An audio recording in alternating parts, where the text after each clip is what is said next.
Let's get together, talk about the movies that we saw this week. We'll have discussions, talk film news, we'll laugh a lot and act like geeks. Sometimes we'll have a guest or two, sometimes it's just the two of us. Let's crack some jokes and tell some folks to come along and hang with us. Mike and Mike go to the movies. Mike and Mike go to the movies. Yeah! You have chosen wisely. Some other podcasts may be a little bit smarter than we are, maybe, but none of them will ever love you the way Mike and Mike Go to the Movies does. I'm Mike Smith, and joining me, as always, is a man who is a toy! Mike DeCriscio. You're not the real Mike DeCriscio. You're an action figure. Wow. You I can't believe you're just going to put me on blast like are that. a child's plaything. How's it going, Mike? Good. You know, I feel wholesome, you know? That's good. Just everything about what we're going to talk about is just good. That's capital G. Yes, definitely. So joining us for this episode is someone who attempted to join us on an old episode of Film Bookcast back in the day, a few months ago. But technical difficulties got in the way that time. Almost got in the way this time. But let's see how it goes this week. Jordan Rodriguez, welcome. Hey. Welcome to Mike and Mike Go to the Movies. Hey, what's going on? Hopefully everything works. Yeah. Fingers. Yeah, so far so good. Crossing my plastic fingers. Yeah, so far so good. So for some backstory, you were supposed to join us for our review of Shazam a few months ago when we were back on Film Bookcast. We were all set to go. You were on the Skype call. We were ready. And then as soon as we started to try to record, your computer just wouldn't do it. Nope. And it turned out that when you have a Chromebook, right? Yes, I do. You're right. So I guess on Chromebook, if you're on a Skype call, you can't actually use your recording software at the same time. It just doesn't work. Yes, which is very frustrating. Which is insanity. I don't know why that's the case. But so you crafted a genius solution where you're Skyping with us through your phone, but you're charging your phone at the same time with your headphones in because you purchased a splitter. Yes. Which was That's dedication. That is dedication. Yes. And then you're recording yourself on your computer. So yeah, there's a lot of different, a lot of loose ends going on your side of things. Yes. But we're glad that you were able to make it happen. I appreciate it. Yes, that dedication cost exactly $2.95. That's exactly the amount of dedication we want from our guests. If you want to plug your Cash App, go ahead. Maybe somebody will reimburse you. Yeah, Venmo me. Yeah, $2.95. All right, and all of our theme songs you'll hear this episode were created by Kyle Cullen, and our logo was designed by Jacob Honeycutt, or at Jacob Honey on Twitter, who just went viral for some meme thing that I just saw today. Yeah. Wrong answers only. Yeah, name the movie, wrong answers only type thing. His got like 2,000 retweets or some crazy thing. If you ever want to contact us and respond to something we did in the show, you can email us over at mikeandmikegotothemovies@gmail.com. Today we're going to start with some discussions where we each discuss whatever piece of media we've been consuming lately, and then we're going to do a retrospective of the Toy Story series, because right after that we're launching into our featured review of Toy Story 4. Now guys, what was your hype level for Toy Story 4 going into the movie? None, per se. Wow. I wasn't against it, but I just wasn't excited in any really way. Okay, Jordan, how about you? The only reason why I was skeptical about it coming out was because I always argued that Toy Story was the best trilogy of all time. And once this movie came out, it would technically be a quadrilogy and would make my argument null and void. And that's why I was kind of upset about it. Okay. Just for the internet arguments, you were mad. Yes, exactly. For my hashtag hot takes. Exactly. Yeah, no, I was, I love those first three Toy Story movies, and I'm with you. I'm not sure if I would say it is definitively the best trilogy ever made, but it's up there. I mean, it is incredible. Mm-hmm. And so I was, very worried. I've been nervously pacing back and forth for the last 4 years. Because of Toy Story 4, because Toy Story 3 ends so well. I just wasn't sure I wanted to see another Toy Story movie. And plus, it's kind of comes after this long string of Pixar movies that are mostly sequels to their old movies, and it just felt like, I don't know about this. But we'll get into what we all thought about Toy Story 4 later on in the episode. Right now, let's get into some discussions. Watch this. These are my discussions. Just when I thought I said all I could say, my buddy and I talk about movies we see. These are my discussions. There is so much to see, you and me. So we're gonna talk about movies for our discussions. All right, let's kick things off with our discussions here on Mike and Mike Go to the Movies. Jordan, what do you got to discuss with us today? Yeah, I got a few things. So I want to start off with I got a new Xbox One. I've been super hyped about it. Just in time for them to announce a new Xbox console, you got yourself an Xbox One. Oh, you just described my whole life right there. I got an Xbox 360 for like $100 because the Xbox One was already super popular. So Nice. I am so far behind in consoles, it doesn't matter to me. Yeah. So I have been replaying the South Park video game, The Fractured Butthole. Okay. Yes. And it's honestly a great game. Like, it really has an interesting story, and me as a South Park fan, South Park fan is putting it like lightly. I argue that South Park is not only my personal favorite show, but one of the greatest shows of all time. Okay. So there's all kinds of Easter eggs and all kinds of. They even harken back to like the first season of the show in the video game. And it's really fun gameplay. Not too easy, not too hard. It's just that sweet spot in the middle that I like, which is like a little bit of difficulty, but I can usually play through it dying maybe like 2 or 3 times. Isn't it like a fantasy RPG also kind of thing, right? Is that that game, or is that one of the other ones? That was the Stick of Truth. That's right. That came out first. And then this one, so yeah, they did that like fantasy RPG thing based around like, bards and wizards and stuff like that. And then this one is based off of superheroes. Right. Yeah, so you play like everybody's playing superheroes. It's all this like vigilante stuff, and I'm a sucker for superheroes, so I was immediately hooked. Cool. Yeah. South Park's one of those things. I have loved South Park in the past, and I always like kind of get back into it and then fall off of it and come back. So I've seen like stretches of the show here and there. I had not seen the full series or anything, but I wanted to play those games when they came out, and then just never got around to it. It's like, it's one of those things where like I play like 3 or 4 games a year, and like the South Park games didn't like make the cut. Yeah, it's definitely a really solid play. Cool. So it's definitely worth watching. Yeah. Play it. So that. Yeah. So and then number 2 for discussions is. Because I got the Xbox One, I can now watch Blu-rays on my own, and I'm very excited about that. I know I'm like talking like I'm like 56. What's this Blu-ray thing everybody's talking about? 4K? What is the 4K of what? 4 strikeouts? I think it'd be even better if you still had your 360 and you were like, all right, I'm going to get in on these HD DVD craze that is sweeping the nation. That was an external thing you had to buy to plug into your 360. Yeah. Oh my god. That is nuts. Those were dark times. They were. But yeah, so I went to Target and went into their discount Blu-ray section, and I saw there was Super Troopers. So I watched that. Now don't give me any lip. It's just a quarter, and look how much more you get.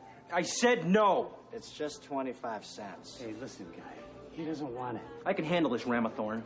I don't want it. Right. Beverage?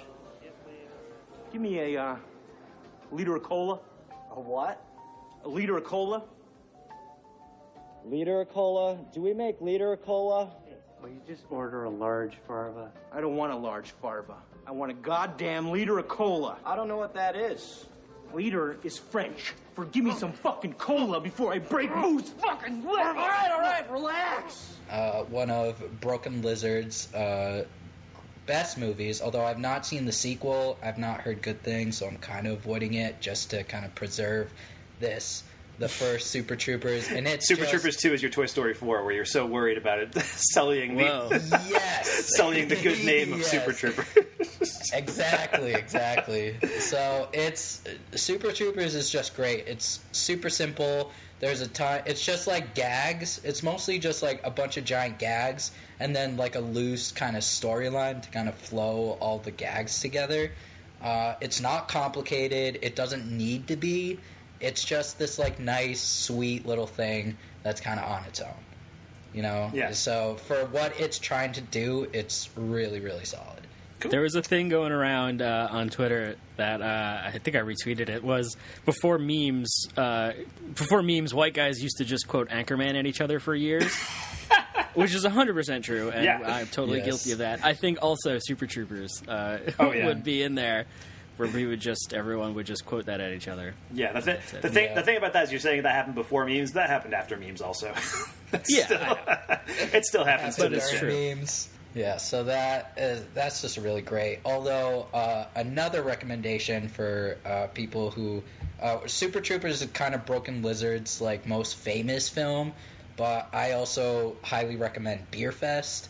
I think that's a very underrated film of theirs. It's just kind of like a parody of the sports film genre.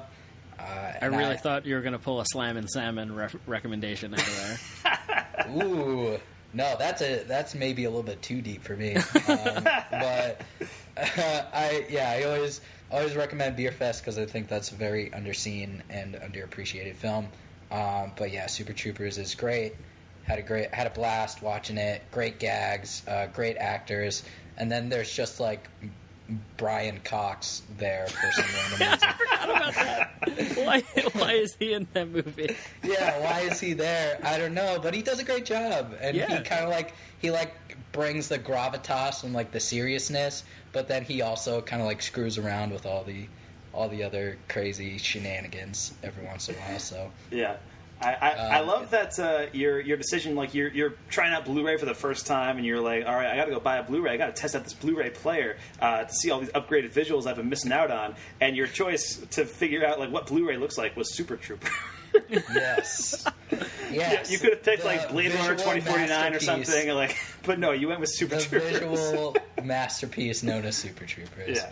All right. Well, okay. Seeing it was like seeing the monkey holding its penis for the very first time. You know what I mean? You're not wrong. Yeah, fair enough. So, yeah, that was great. And then discussion number 3 is an anime, because I wouldn't call myself an anime fan, because anime is huge. It's massive. It's very scary.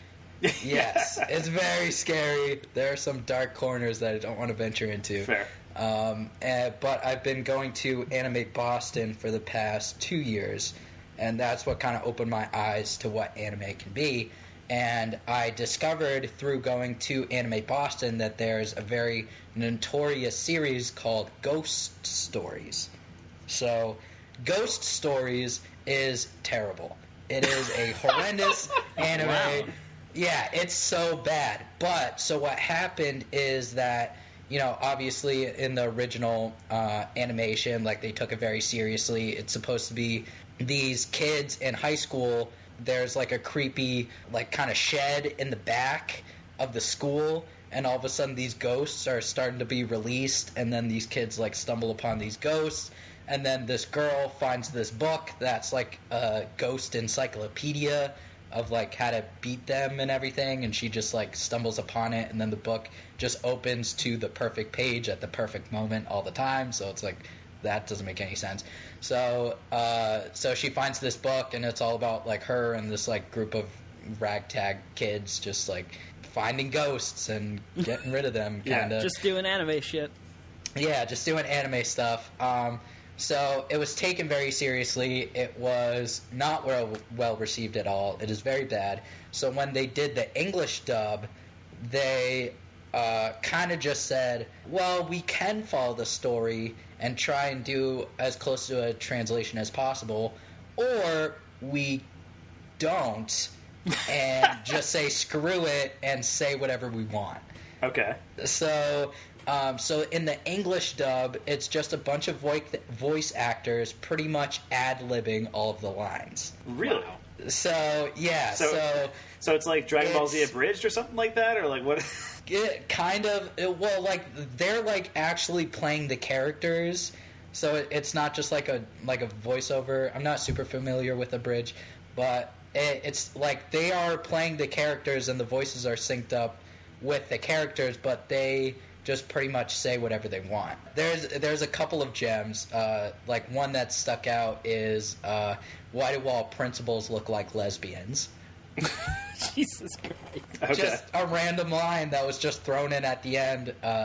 And one of my favorites is Really? They just do that? They Yeah. just give up? There's one like little kid who is probably the dumbest kid of all of anime ever. It's like they tell him don't let out the cat. Don't let out the cat that has a demon stuck in it out of its cage, and then the demon's like, "Hey kid, let me out," and he's like, "Whoa, okay," and he lets him out. Yeah, just anime stuff. And so like the kid is this like really whiny crybaby dumbass, and so everybody just rips on him, and like sometimes, and that voice actor just kind of gave up. So like sometimes he just like. There's like no translation. He just screams at some point. So he's just like, ah! That's amazing. It's hilarious. Wow. Now, how many episodes of this have you watched? Like 5 or 6. How many are there? I would say between. I haven't looked exactly, but there's anywhere between like 12 and 20. Okay. Somewhere around there. Are you planning on watching all of them? Like, is that the thing you're doing? Yes, absolutely. So you don't watch this for the plot. You don't watch this for anything else, but you just watch it for the crazy, ridiculous lines that the voice actors say. All right. That's why you watch it. Okay. And it's hilarious. It's so funny. The actors just go off the rails. It is not for the faint of heart. It is not for the, let's just say, culturally sensitive. They say a lot of very un-PC things. Okay. In the show, so I wouldn't recommend it for like people who are a little on the sensitive side. But if you kind of like dark comedy and dark humor, then this is definitely a really, really solid find. Cool. So that's a ghost. Is it Ghost Stories or Ghost Story? Like it's Ghost singular. Okay. Ghost Stories. Gotcha. Got it. Has nothing to do with the horror movie called Ghost Stories that came out like 2 years ago, right? That's not. Absolutely not. Okay. No. All right. Imagine if it did, though. That'd be wild. That would be crazy. All right. That wraps up your discussions, right, Jordan? Yes, sir. All right, cool. So you got Super Troopers, you got Ghost Stories, and South Park: The Fractured But Whole. Mike, what are your discussions today? I have a few things. Today, I'm going to start with, I got my Vinegar Syndrome delivery a couple weeks ago. Nice. So I got some nice schlocky horror movies. I've only gotten through 2 of them so far. Well, actually, they're not all horror movies. But the first one is, quote-unquote, as much as you can call this a horror movie. And that is 1982's NIGHTBEAST. A high-tech warrior from a distant planet. A killing machine with a taste for human flesh. A community abandoned in a code of silence. Wicker never even called the state. They don't even know we have a bad situation here.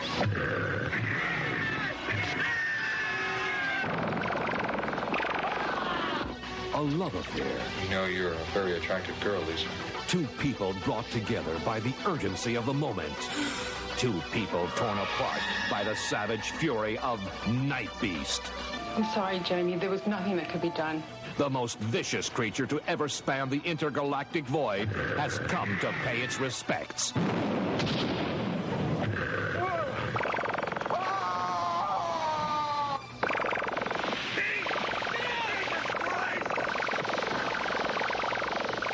This is the story of how the little people answer the big questions.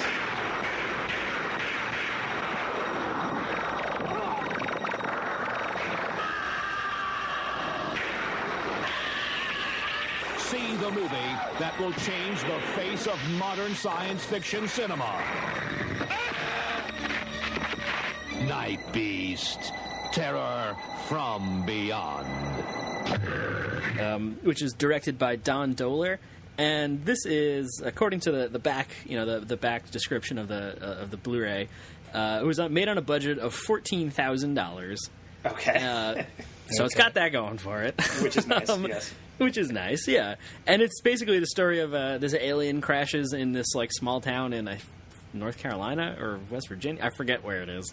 Maryland, somewhere, just like nondescript backwoods. Yeah, gotcha. East Coast, and terrorizes a town. And it's just about, like, the sheriff and his deputies, and the mayor is doing the Jaws mayor thing where he's like, we have to keep the town, we can't evacuate the town.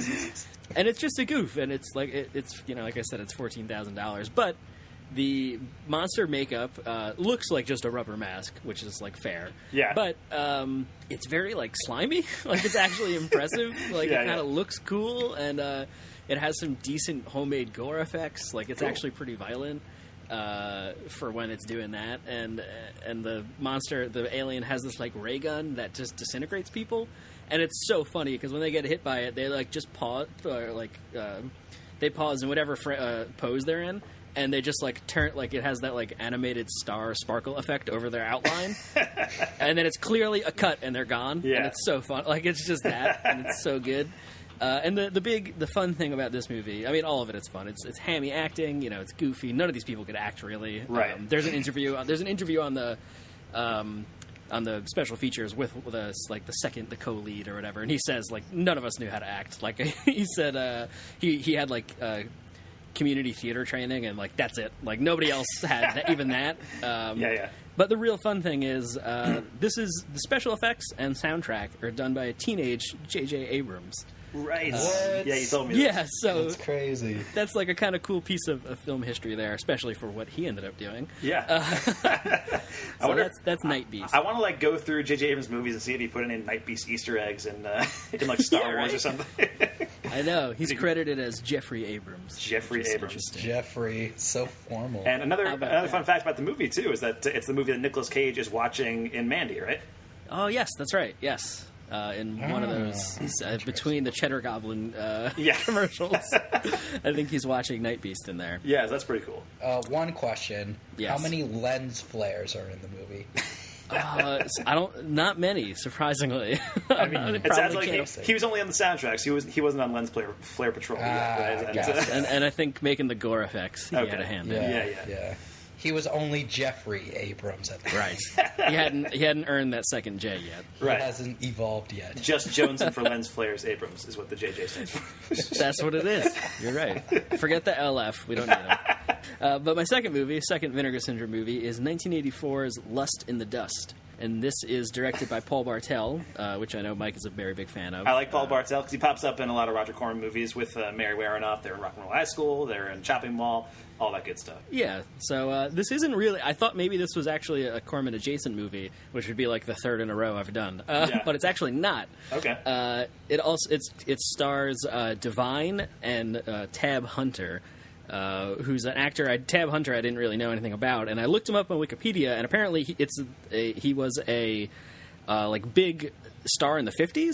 It said that the crazy thing was Tab Hunter, James Dean, and Natalie Woods were the last three people to get exclusive MGM studio contracts, which is, like, wild. And he's this guy I've never heard of before. And Divine, of course, the famous drag queen with, collaborator John Waters. And that's what this is. It's like a John Waters adjacent movie where John Waters only ever makes movies he's written. So he, I think, maybe, was a hand in a little bit early production, but that was hands off. Okay. And this is Lust in the Dust is just a spoof kind of parody of westerns, spaghetti westerns. Divine plays this showgirl kind of singing traveling girl kind of thing who ends up in this little podunk Mexican village named Chile Verde, which is incredible. And she hears rumors about this lost gold or buried gold by the town's founder somewhere, and discovers that Divine has one half of a treasure map tattooed on their ass, and the madam of the town has the other half of the treasure map tattooed on her ass. And just shenanigans ensue, basically. That's the plot of Tenacious D in The Pick of Destiny. Is it really?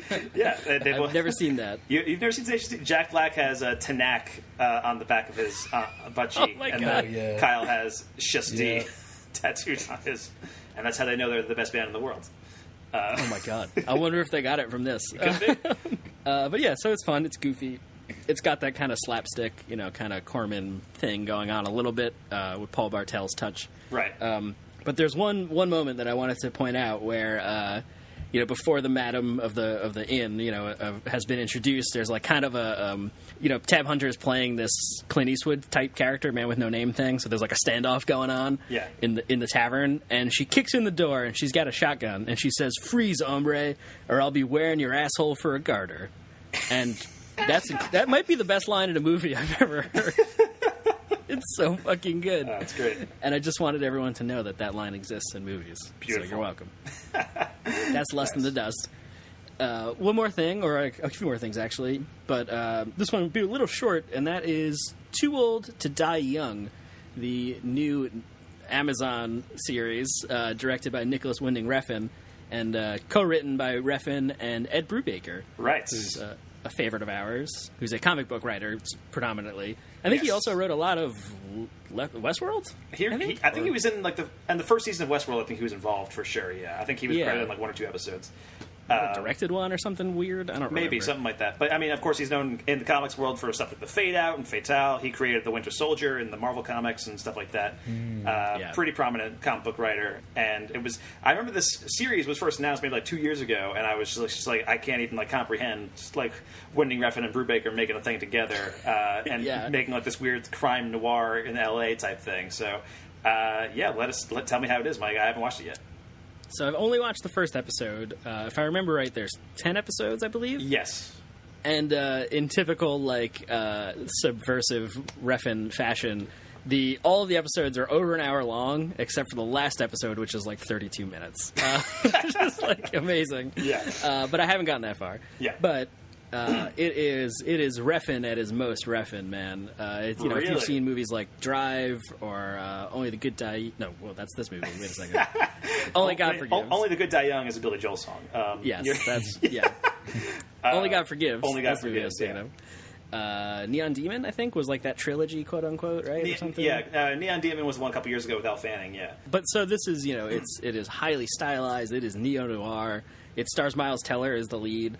And he's just like fucking gross, dude. This show is so just brutal in its wanting to show you everything kind of thing. This Refn is known, if you've seen any of those other 3 movies, for just, we're going to move at the slowest possible pace, and we're going to string or pull out every line of dialogue is going to take us forever to get through because we all pause all the time, and it's fine. I typically like that. Or Miles Teller, I don't think says a word for the first 20 minutes or so, which is also typical of his protagonists, of Refn's protagonists. That said, I don't think I really liked it that much. No! I mean, it's got all the things that, the parts are all there. And Teller is, like I said, is creepy and very uncomfortable to like watch. He just looks menacing. Yeah, and it's doing just gross shit. He plays a cop whose partner gets killed early on in the first episode, and he gets killed right after doing some like police brutality shit. You're like, I don't know if I like this. Like, I don't know how I feel about this. I'm kind of fine that you're dead, and then the main character is his partner, and you're like, oh no, like it becomes Miles Teller, and you're like, oh no, it's gonna be like avenging this guy. Fuck, dude.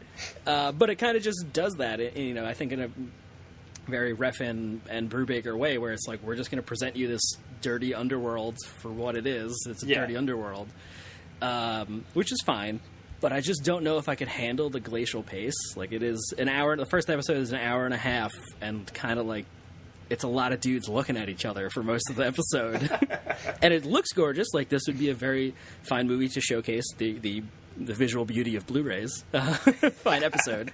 Sure. Of course, it's a streaming series, so they won't get that chance. So you can't.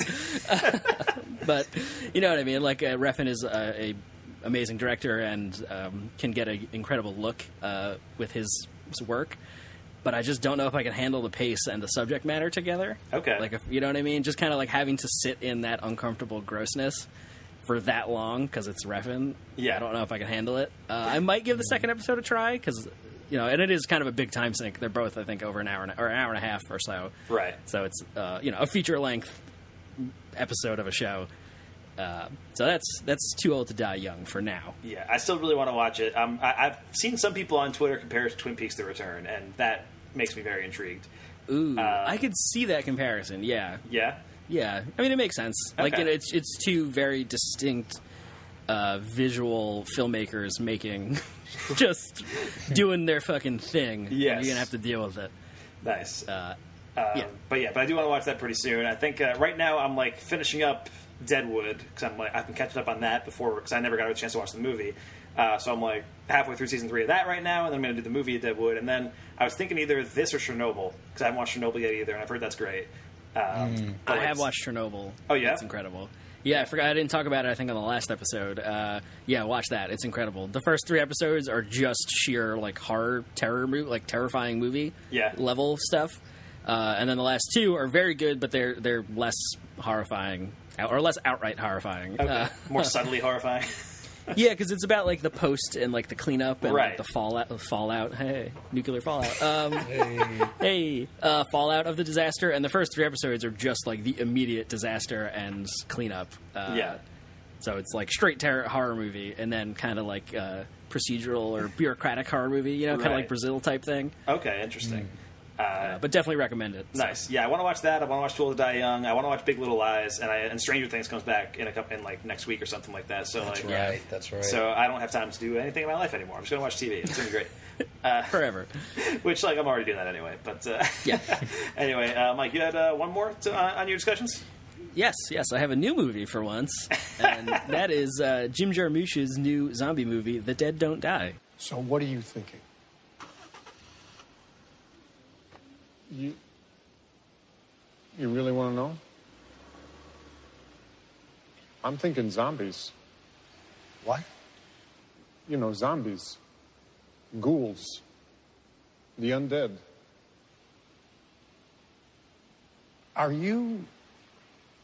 You're trying to tell me you're thinking zombies did this? Yep. All right. I also saw this, but I'll let you go first. What's your take on The Dead Don't Die? The Dead Don't Die, I think so far is in the running to be my favorite movie of the year. Really? Yes, yeah. I know this is very divisive also. And this is Bill Murray, Adam Driver, Tilda Swinton, Chloe Sevigny, fucking everybody's in this movie, basically. Danny Glover. Steve Buscemi, Caleb Landry Jones. It's Selena Gomez is in this movie. Mike nice. And Mike Go to the Movies' very own Vincent J. Craig is in there. As an extra? Yeah, our pal Vin Craig, who has not been on this version of the podcast yet, but he appeared on Film Bookcast a lot, and we should have him on pretty soon. If I can get him on for midsummer, I think that's the plan. But yeah, he appears as an extra in this movie. Because the prominently too. Yeah, prominently. He's in the entire diner scene in the beginning, just sitting behind Danny Glover eating some breakfast. Which was pretty awesome to see. I saw this in a packed theater here in Montana at the Roxy Theater, where I rep at my house. And I couldn't focus on the scene because I was focusing on like seeing Vin in the background. I was like, oh my god, it's Vin! Like it was crazy. But like I knew he was in the movie because the movie was shot in the Hudson Valley area in New York, so like and it prominently features a lot of like locations that I actually was kind of familiar with. But then I see Vin in the background. I'm like, whoa, it's very surreal. Yeah, and that fits the tone of the movie. Really, it's just very surreal. It's so deadpan. Like, I like dry humor a lot, actually, and I just was not prepared for how deadpan this movie was going to be. Yes.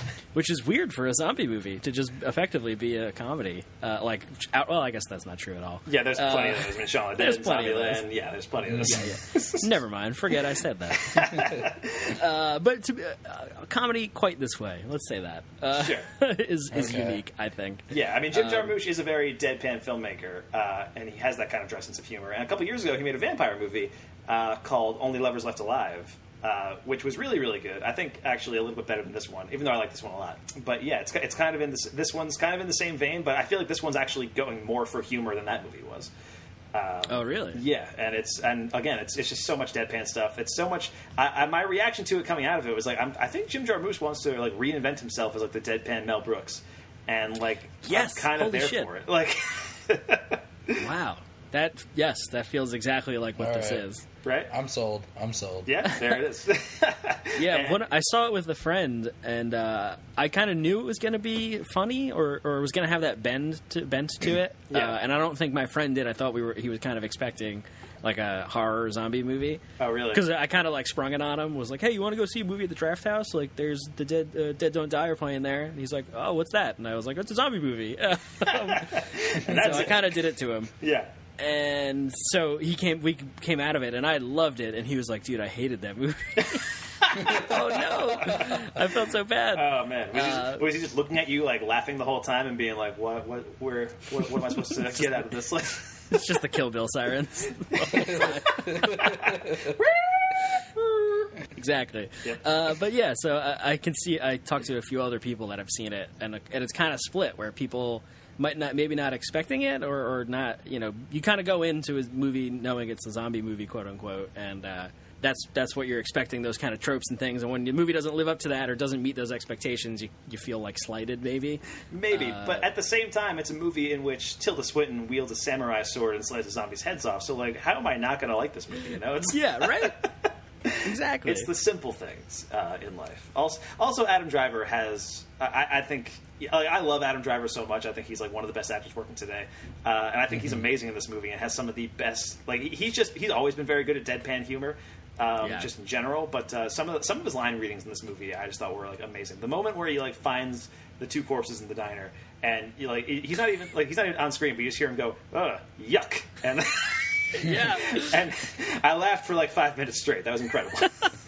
He has some amazing line readings, yeah, because in a movie, I don't know if you guys ever saw this, but like in maybe like 2013, 2012, he was in a movie called What If? With Daniel Radcliffe. Yes, actually, I saw you tweet a line from this movie earlier today. Actually, yes.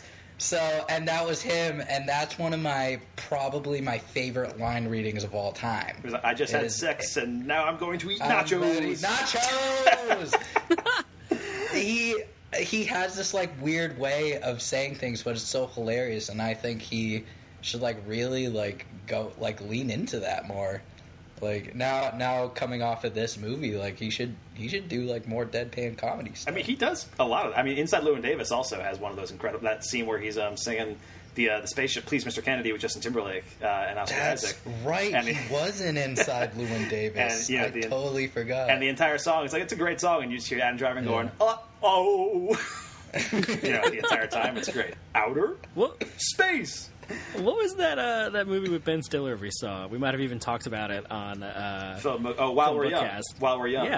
Yeah. That's a Noah Baumbach movie. Adam Driver's been in a few Noah Baumbach movies, but that's another good one that fits the deadpan kind of Adam Driver. Noah Baumbach's a deadpan film, kind of a deadpan guy too, and so he was. Adam Driver was also in Francis Ha. He was in. I think he had a cameo in the Meyerowitz stories, I want to say. He might have been playing himself in that movie. I don't. It's been a couple of years. But yeah. He's got that Star Wars money now. He can do whatever he wants. That's true. Yeah, and he really is. He's like, if you look at his filmography, he's worked with some he's only been working as an actor for maybe like 15 years, but he's worked with all the big directors. It's like, I mean, Logan Lucky too. He was great in. Logan Lucky. He's incredible in Logan Lucky. Yeah. Anyway, this kind of got off on a tangent of Adam Driver appreciation. Stay tuned for the next season of The Complete Works. But anyway, The Dead Don't Die. It's good, right, Mike? Yeah, I loved it. Cool. A lot. One of Mike's favorite movies of the year, and definitely high up on my list, too. So, yeah, that's The Dead Don't Die, the new movie from Jim Jarmusch. I wanted to throw in a couple of discussions as well. I saw a new movie called Late Nights recently, which is directed by Nisha Ganatra and stars Mindy Kaling and Emma Thompson. Mindy Kaling also wrote this movie as well. I believe it played at Sundance and got a big acquisition there. The studio bought it up for a lot of money. And basically the plot of this movie is that Emma Thompson plays a late-night talk show host who has been on the air for 25, 30 years, finds out that the network is wanting to push her out in favor of someone new and young and hip. Ike Barinholtz plays that character, and he's basically playing a Dane Cook-esque comedian. He's very good at being very punchable in that movie. He's very smarmy.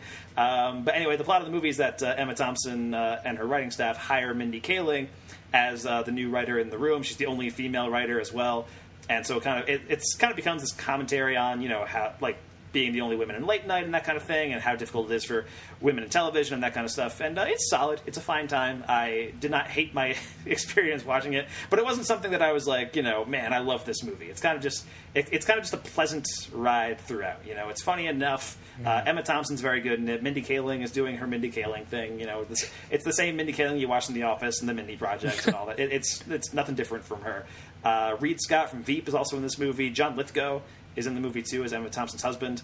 And there's some solid stuff, some solid commentary on the state of late night. But it's also weird because the movie positions itself as a world where there has been a woman in late night for 30 years, right? Where Emma Thompson has been this long-time late night host.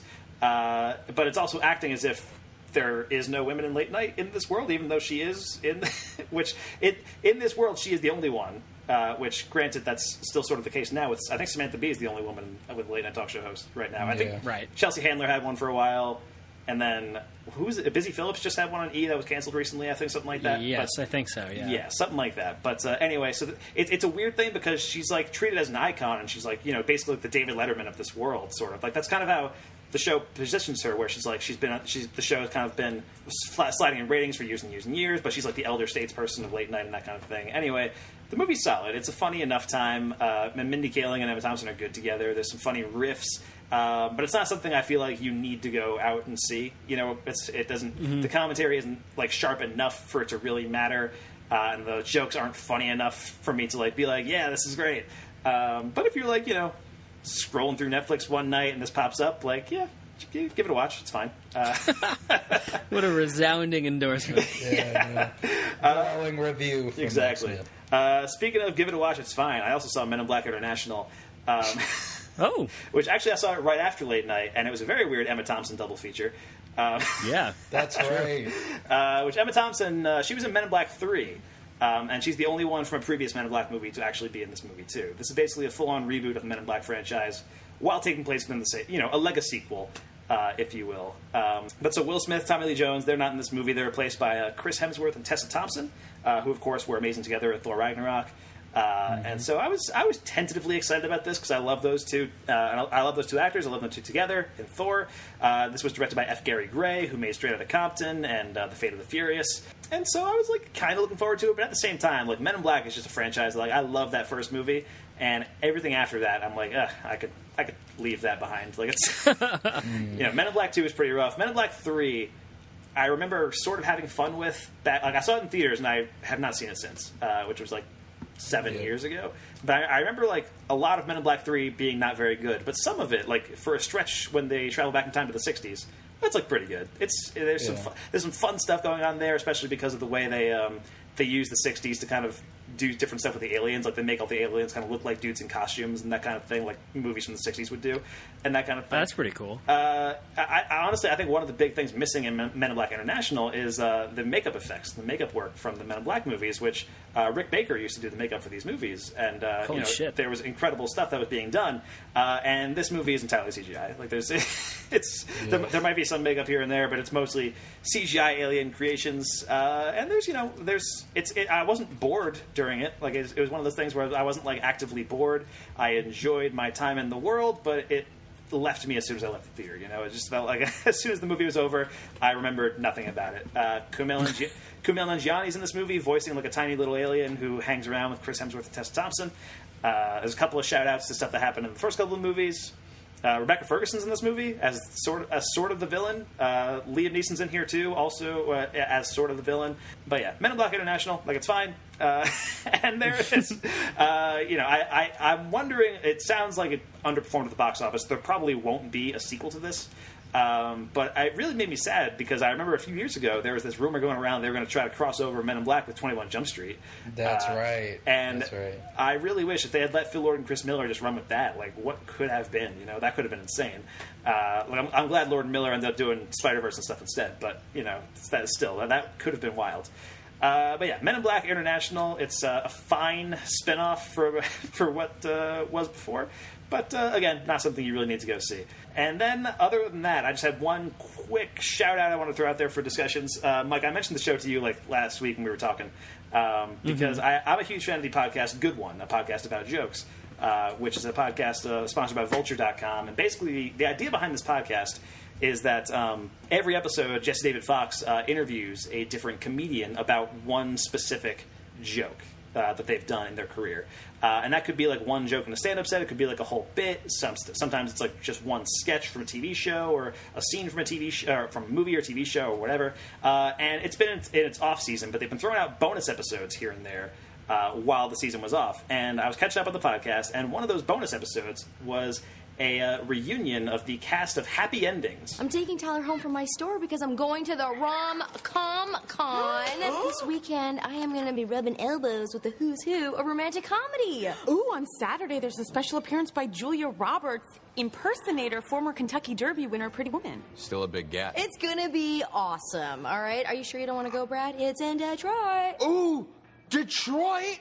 Sorry, money's tight. Had to cut back on all my cons. Rom-Com Con, Chaka Con, Bond Con, James Bond Con. I wish they had conventions for stuff I like Miss Saigon Con or Butter Pecan Con or Breaking Into Song Con. That didn't exactly work, Con. Ooh, how about a con for the drunk guy that's about to get into a fight? Oh, it's on, con. Oh, what about a con for the guy that's about to get into a fight with that drunk guy? Oh, it's on, con? Oh, it's on, con, like Donkey Kong Con. What about one for the girl who's throwing the party, doesn't want those guys to mess up her parents' house, so damn it, Ron, why can't you and John fight out in the lawn con?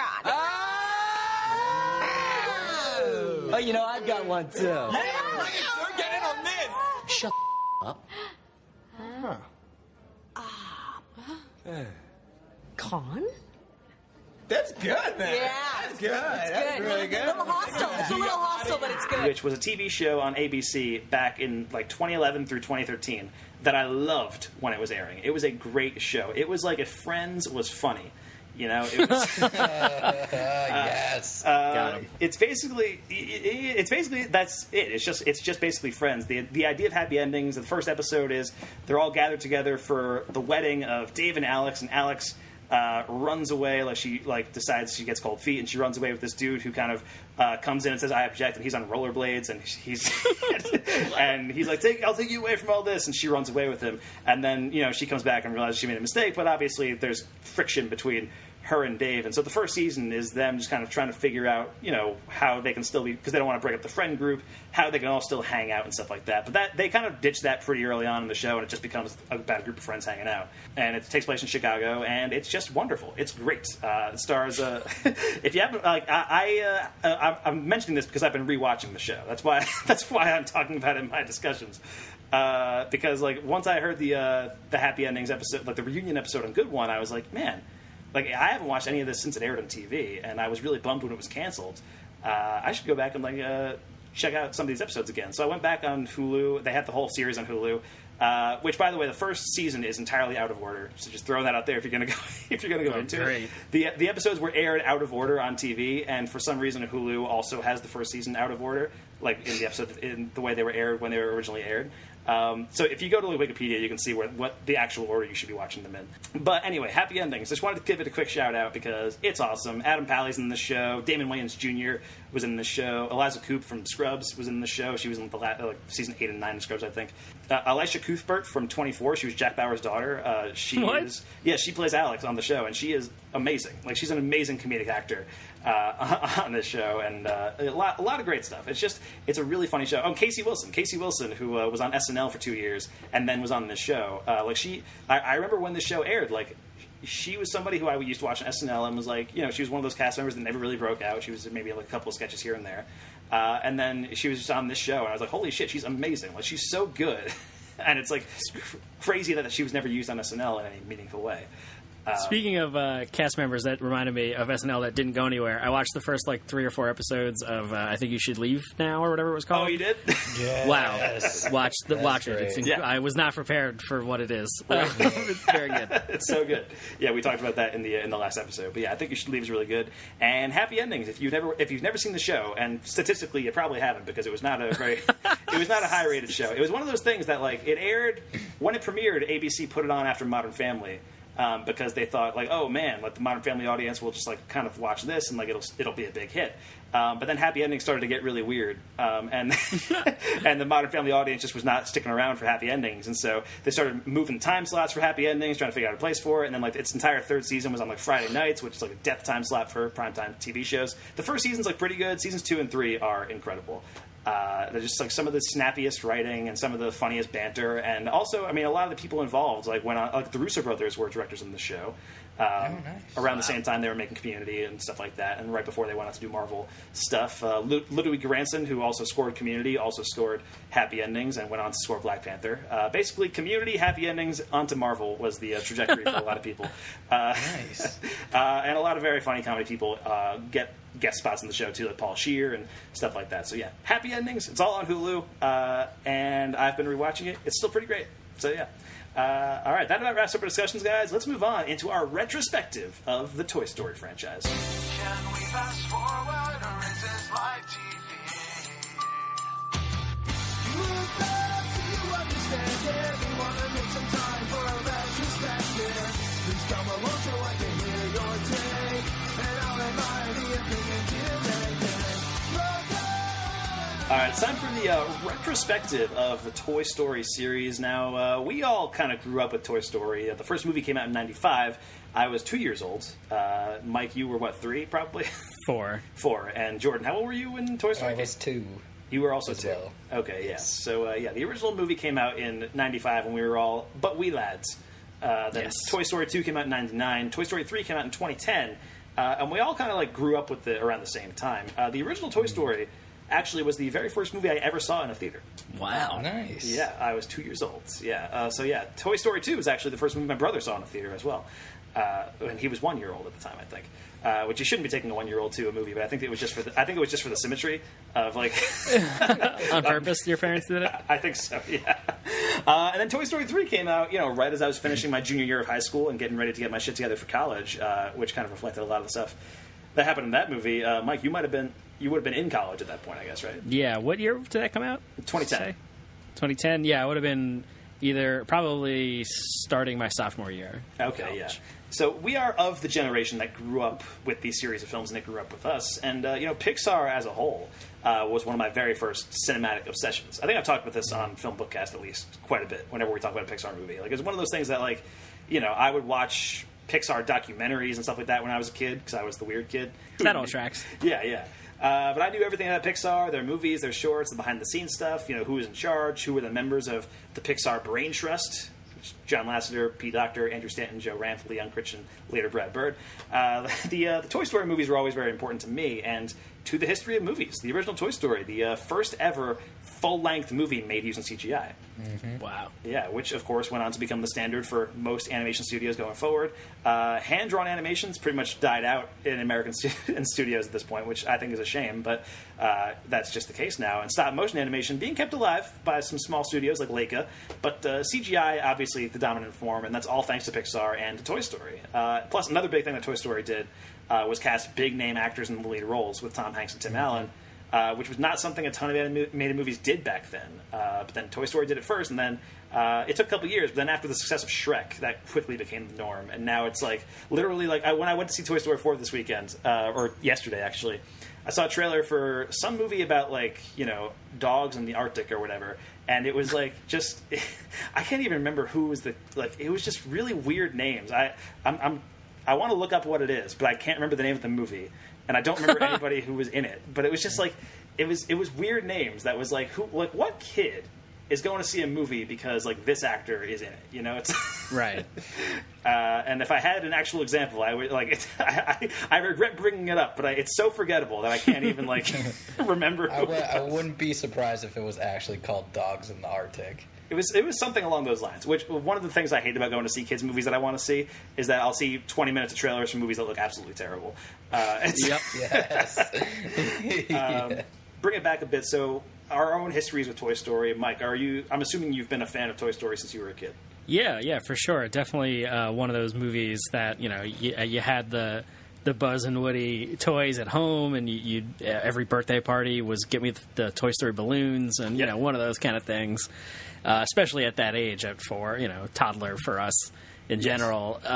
This is supremely your shit when you're 5 years old, and it's just kind of it's such a weird, interesting like trajectory that these movies take, where they kind of come out at every sort of major adolescent moment or important turning point in your like adolescent development for our generation, right? Where it comes out kind of, as soon as you're hitting your teen years or tween years for Toy Story 2, and then Toy Story 3 about Andy going to college, and you're starting college, or you just started college, and it's incredible that this movie that, I haven't seen Toy Story 1 in a very long time, so I don't remember the emotional impact it had or has as far as like story beat plot wise. But man, this is a consistently heart-wrenching or heartwarming, just lots of emotions, man. How do they do it? That's what I want to ask. Lots of heart. Lots of hearts. Lots of heart. Yeah, lots of feelings going on with all these movies consistently. But it's interesting. Like this has been a franchise or a trilogy, the greatest trilogy ever, apparently, as some might say. That like is kind of just always there. It's kind of like comfort.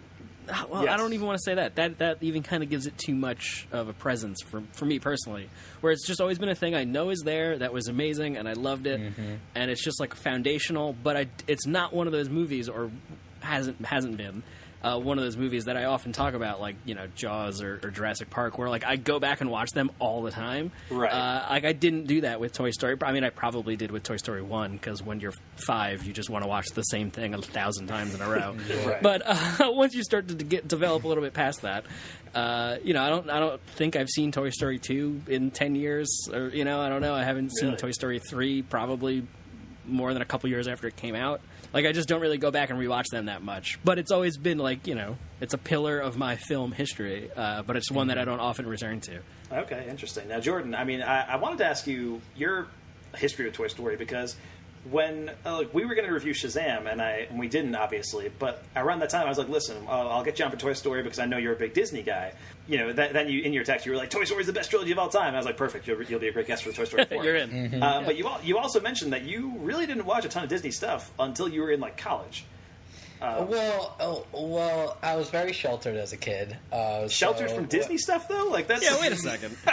Yes, okay, so I don't know if you guys remember the Nathan Lane classic Mouse Hunt. Of course I do. I actually own it on DVD for some reason. But apparently when my mother took me to see that movie, I got so scared I screamed and cried, and we had to leave like 20 minutes into the movie. So like she was like, okay, cool, not doing that ever again. So I just like was not, as a kid I wasn't exposed to a lot of media. I had to read a lot, and I was only limited to 30 minutes of TV every day. Oh, man. And we also didn't have cable until I was in high school. So, like, my interest in movies only really started about, like, sophomore year of high school. So I had to, like, I watched the Toy Story movies at some point in my childhood, but I really didn't like go back and revisit them until like in high school, and because more in college, because in high school you're like, whoa, kids movies, those suck. I want to see I want to see bloody action and like funny raunchy comedies, and that guy's waving his dick around, so hilarious. Let's just watch Super Troopers, bro. Yeah, let's watch Super Troopers. Okay, so maybe a part of me is still in high school, but like now, like I've grown to like appreciate like what Disney does for film, and going back and looking at it through a new lens is interesting when you get older, because you're able to see things that you never were able to see when you were a kid. So like I did watch Toy Story, and I had the Woody, and I wrote my name. My name didn't fit on one boot, so I had to write JOR on one boot and DAN on the other boot. Yeah. So like I had him, but it wasn't like top tier for me, I guess. Like I didn't really like appreciate it until I went back and I watched it, and I still peg in Toy Story 2, the scene where Jessie, there's that whole flashback with Jessie. Yeah, the When She Loved Me sequence. The extremely sad Sarah McLachlan song playing in the background. That, even thinking about it, like I'm like tearing up a little bit. It's so sad, and I peg that as like one of the saddest like moments in movies of all time in general. Yeah. And you just, especially like when Toy Story 3 came out, like I was in the same boat, junior year, applying to college, and that like really, I saw that in theaters and it really hit home, and I was like, damn, like these, I may have not watched these a lot as a kid, but like now, seeing Toy Story 3, it made me like think back, like, those, these movies like mean something, and they have this like crazy balancing act of like this super high concept thing where like your toys are alive but you don't know, and then like something for like kids to, and then these balancing this high concept thing, and then also having amazing characters with like Woody and Buzz and like all these great supporting characters that kind of like drive the story forward. And it's just, all of these movies have great plot, great characters, great concept. Like that's something that's so hard to do, and all of these movies just do it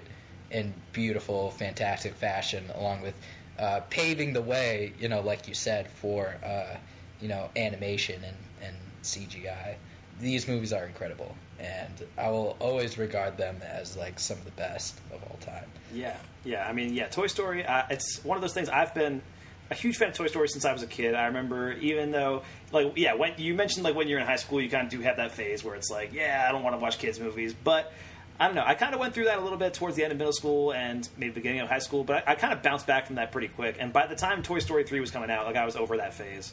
And I was like ready for Toy Story 3. Like I was pumped for that movie, and I loved the concept behind it. that it was kind of going to be about Andy growing up and like finding out what happens then, kind of thing. And I remember, like maybe 9 months before they came out with it, which was in 2010. In 2009, Disney did a re-release of Toy Story 1 and 2 as a double feature into theaters, which was in 3D, and I went to go see it twice.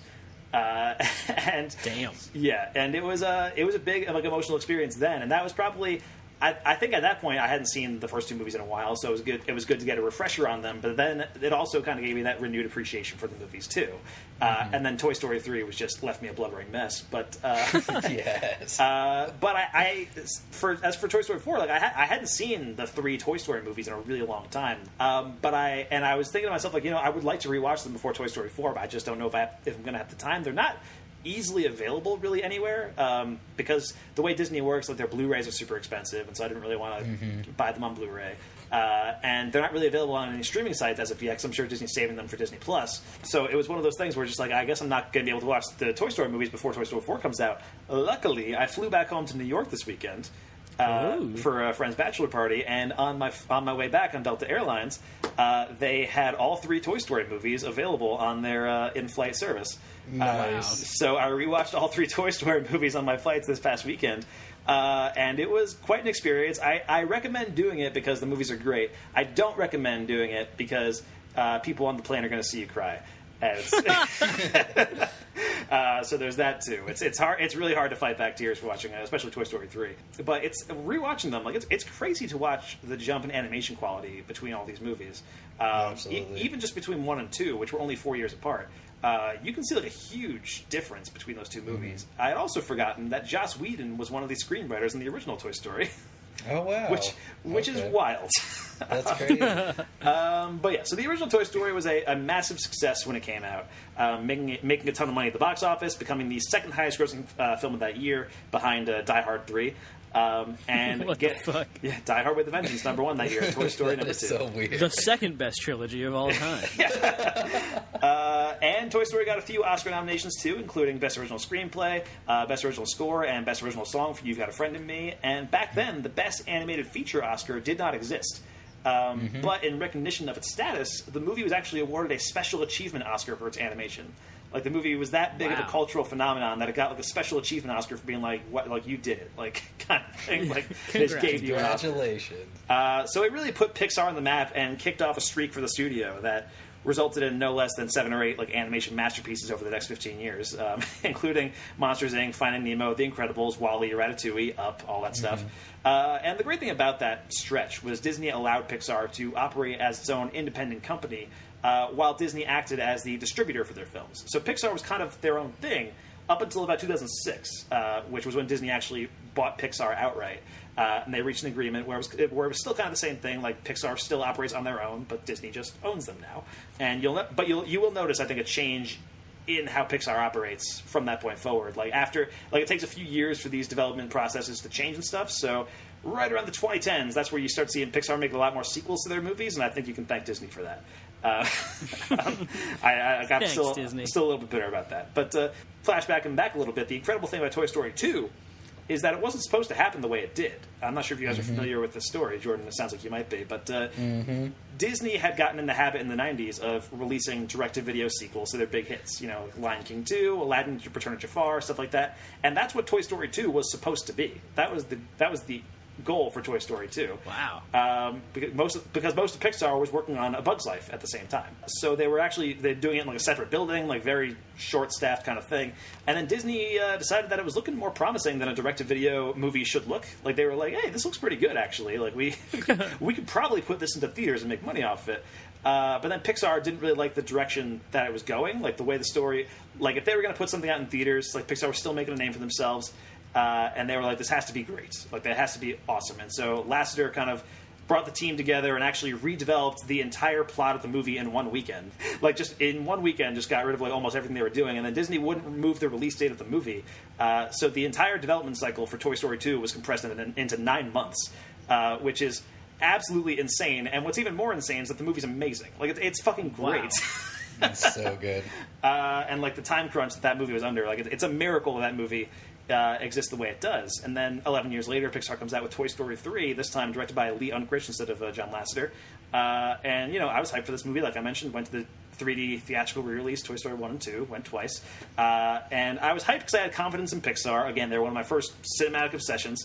And they didn't let me down. And I loved the movie, and I was incredibly moved by it. And it was another huge success. This time, Toy Story 3 even got a Best Picture nomination at the Oscars. So that was pretty cool. I remember that being like really exciting.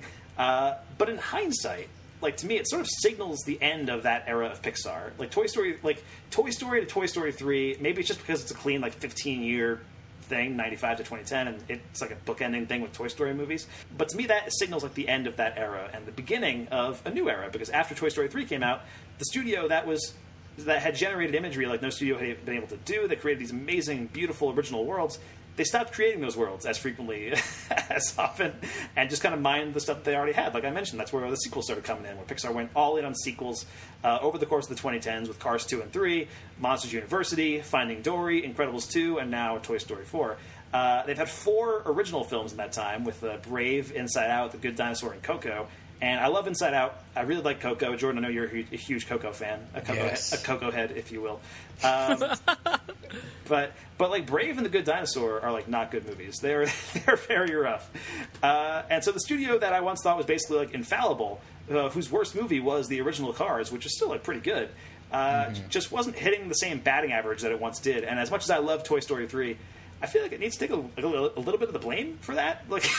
Because it's too good. It was too good, and like it Too kind of, good. and like right after that, that's when it's like, okay, we should start doing more sequels now because Toy Story 3 was a huge success for us. Because between Toy Story 2 and Toy Story 3, which was an 11-year gap, there were no sequels in the Pixar slate at all. They were all original movies. And then after Toy Story 3, it's just like sequels after sequels, and then the occasional original movie. And it sounds like they're trying to go back to more originals. Next year, Pixar has 2 movies out. One of which comes out in March, which you probably saw the trailer for in front of Toy Story 4. It was called Onward, with Chris Pratt and Tom Holland. And that looks okay. But they also have a movie coming out next year called Soul, which they just announced, which is directed by Pete Docter, who did Inside Out and Monsters, Inc. and Up. I'm pretty excited about whatever that's going to be. But yeah, so hopefully they kind of go back to doing their original stuff. But Toy Story 3 like felt like a generational event for me. I don't know. Like, did you guys? I'm assuming you guys both saw it in theaters. Absolutely. Yeah. Okay. Yeah. Definitely saw it in theaters. Had a huge emotional impact. Although I want to ask a question because at the time, I don't know if you remember, there was a little bit of a controversy coming out for Toy Story 3 because some people thought that it was very similar to Toy Story 2. And some people didn't like that. I wouldn't call that a controversy. That was, I think that's... okay, whatever controversy, but there was like some there were some disagreements about Toy Story 3 because, of course, like people like us thought it was amazing. But then there was a group of people, and I had got into a few arguments online. I won't lie about it. Because I hardcore defend the movie. But some people didn't like, especially... spoilers for Toy Story 2 and 3, I guess, but like, come on, if you haven't seen it, what are you doing? So they didn't like they thought there was a similar comparison between the Prospector and Lotso Huggins Bear, as far as like the person who is a friend but then eventually turns out to be the secret villain the whole time. What do you guys think about that? I don't disagree with that. It doesn't bother me really, but I think because the thing about Toy Story 2 and 3 is the thing about Toy Story 1 and Toy Story 4. They're all basically the same movie, where they're all about a toy gets lost, has to find their way back, basically, right? Usually it's like a buddy road trip type thing that they're doing as well. And so yeah, as far as Toy Story 3 being similar to Toy Story 2, like yes, but it's also similar to Toy Story 1 and Toy Story 4. Like they're all doing kind of the same thing, Exactly. I haven't seen either of them recently enough to even know what you're talking about.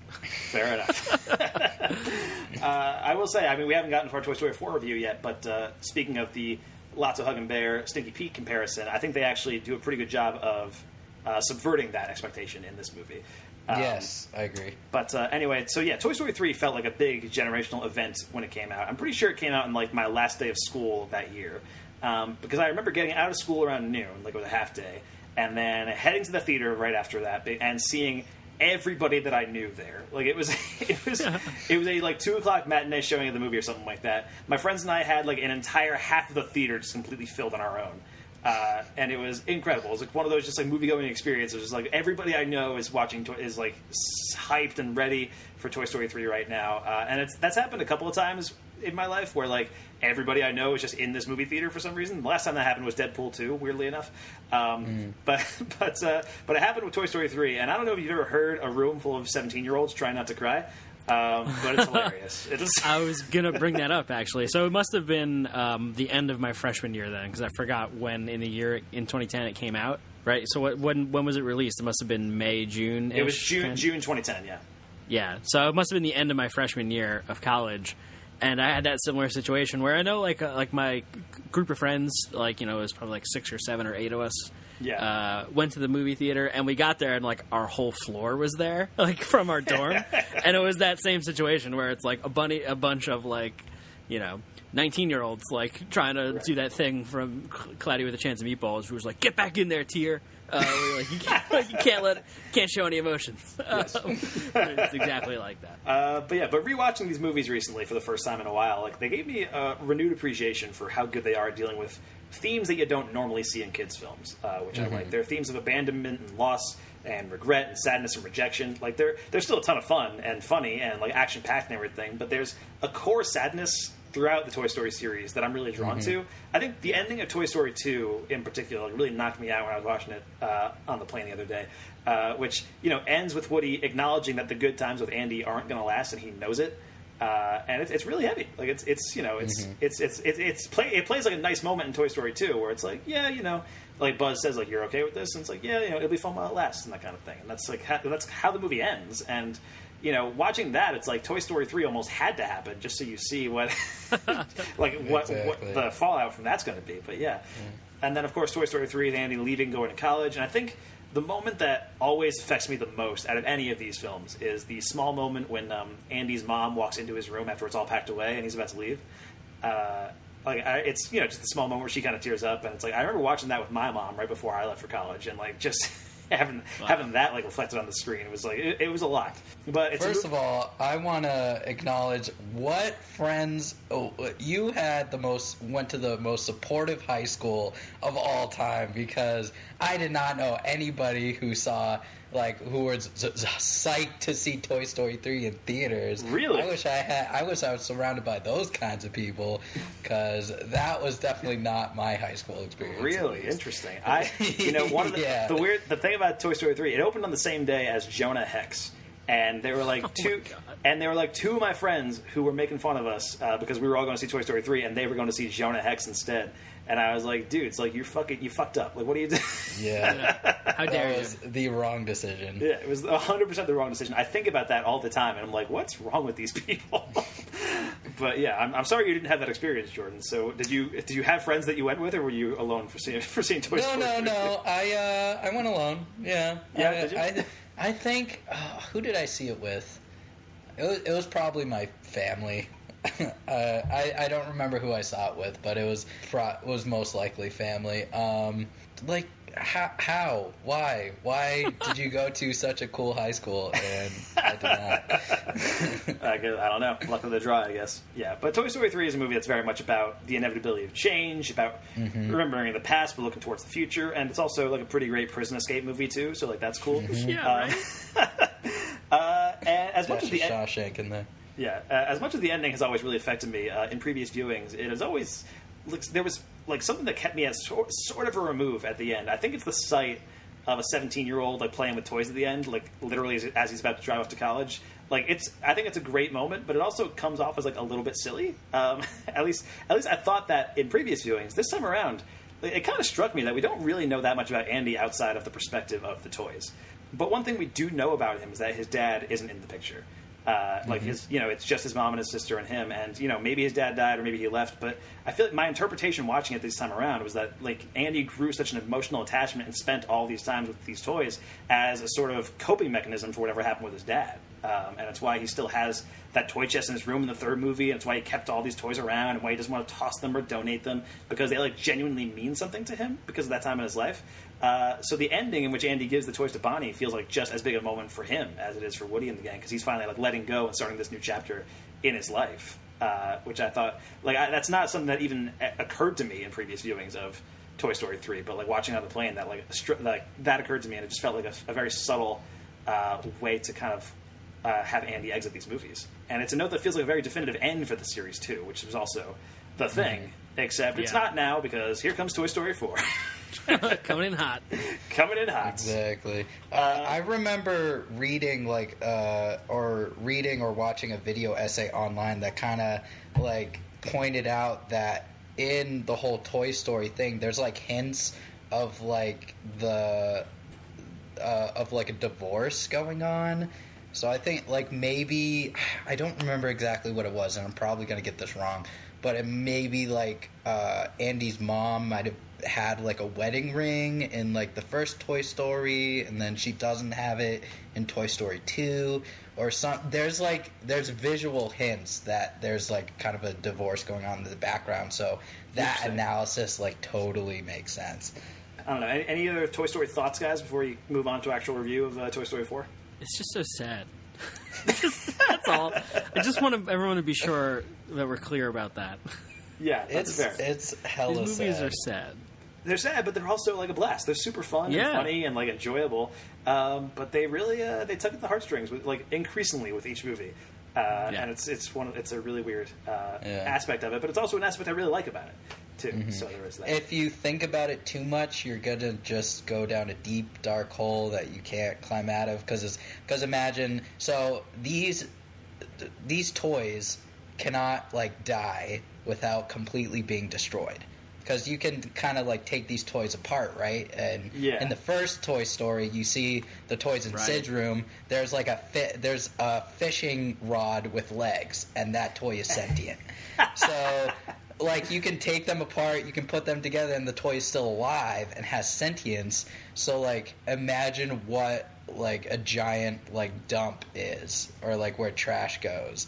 Is there like a giant society of toys that's like in this giant like garbage waste area, and then is there a society there? Yo, spin-off. Hold on, Pixar, if you're listening, Toy Story spin-off. Toy Story spin-off, since you're doing sequels all the time now, Toy Story spin-off, where all the toys are in the garbage area, like a giant dump. They have their own society. There's this whole like underground. Maybe it's a little bit like rougher. Maybe it's like rated PG instead. I don't know. Like I'm spitballing. It's Mad Woody Toy Warrior, directed by George Miller, and I'm in. I'm pretty sure you're just describing WALL-E. Wait a second. But also, I mean, Toy Story 3 kind of approaches that too. Towards the end, when they're in the dump, they're about to get incinerated. The saddest scene in cinema ever in history. That is, I remember seeing that in the theater and just like I could not believe I was watching that. Like it was one of those things. Like, what is happening here?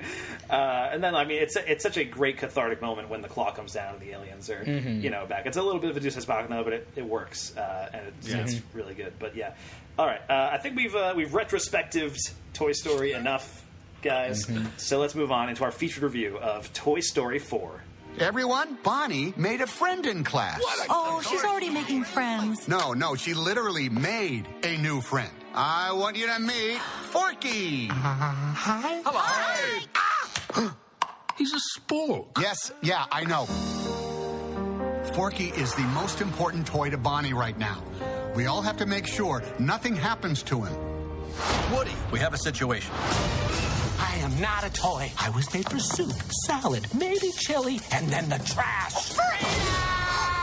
Buzz, we've got to get Forky. Affirmative. Why am I alive? You're Bonnie's toy. You are going to help create happy memories that will last for the rest of her life. Huh? What? Oh, yeah. Bo? Forky, come on. Bo? Hi there. My name is Gabby. We can't stay. Yes, you can. Boys. Woody, behind you! Bo! What are you doing here? No time to explain. Come with me. We need to get back to our kid. Aw, Sheriff Woody, always coming to the rescue. Bonnie needs Forky. Woody, who needs a kid's room when you can have all of this? Wow. Woody, aren't we going to Bonnie? That was from the trailer for Toy Story 4, the new movie written by Stephanie Folsom and Andrew Stanton and directed by Josh Cooley. It stars Tom Hanks, Tim Allen, Annie Potts, Tony Hale, Keegan-Michael Key, Jordan Peele, Christina Hendricks, Keanu Reeves, Ally Mackey, and Joan Cusack, among others. And the IMDb plot synopsis for Toy Story 4 reads, when a new toy called Forky joins Woody and the gang, a road trip alongside old and new friends reveals how big the world can be for a toy. So guys, like I mentioned, I was very, very worried about Toy Story 4 because I consider the first three films to be basically perfect, and each one is kind of a miracle that it exists. Plus, the ending of Toy Story 3 seemed very definitive, and I was worried that another movie would rob that of its power. So I am relieved to say that I thought Toy Story 4 was really, really good. Yes. So I'll get to you guys first. Jordan, since you're the guy who believes the Toy Story is the greatest trilogy of all time, does it become the greatest quadrilogy now, or what? Are there any other quadrilogies that even measure up? Like, can you guys think of it? I couldn't think of one. When John Wick 4 comes out in 2021. Yeah. If you count the Animatrix, then Toy Story 4 is definitely really good. I just think that Toy Story 1, 2, and 3 are so amazing that even as Toy Story 4 being really, really great, it's a step down from all of the other ones. Okay, cool. So Mike, I obviously don't hate it. I love it. I think it's amazing, but just the other ones are just on a whole nother level that it's just so hard to live up to that. But it's still really great. Okay. Mike, what's your take? I really, really enjoyed Toy Story 4. I thought it was a lot of fun. It's, like I mentioned kind of in the retrospective, I don't have... these movies aren't very fresh to me, Toy Story 1, 2, and 3. that's so, you know, I kind of don't have that, like, they're not quite on a pedestal for me, maybe, as a lot of other people hold them there. And I loved Toy Story 4. Jordan, yeah. But, I mean, I do know a lot of people that, like, feel that way about these movies.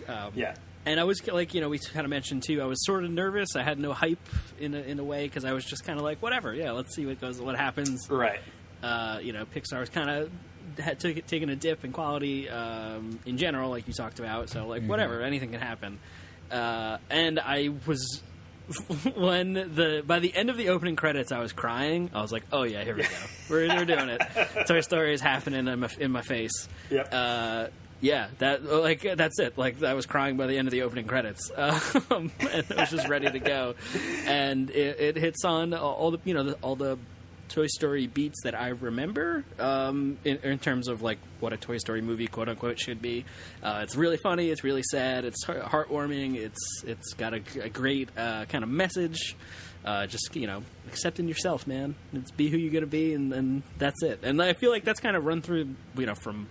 I haven't seen this movie in 15 years. That's what I remember from all the other movies, kind of thing. And I'm glad, you know. There was a moment where I was a little bit nervous because it's summertime now, school's out, so Mike, we're not allowed to review kids' movies anymore because I went at 7 o'clock on a Tuesday, and it was sold out and full of children. Oh, so boy. Let's not do this for the rest of the summer. Which is fine, like, you know, it's a kids movie. What do you expect? But, you know, like, when You Got a Friend in Me kicked in the beginning, like, people were singing it in my theater, and I was really? I was, like, half nervous for a little bit. I was like, oh no, if it's gonna be like this. But then I was kind of like, you know, I was like, who am I kidding? It's a Toy Story movie. And, you know, it was fine. It was great. So yeah, my overall thoughts on Toy Story 4.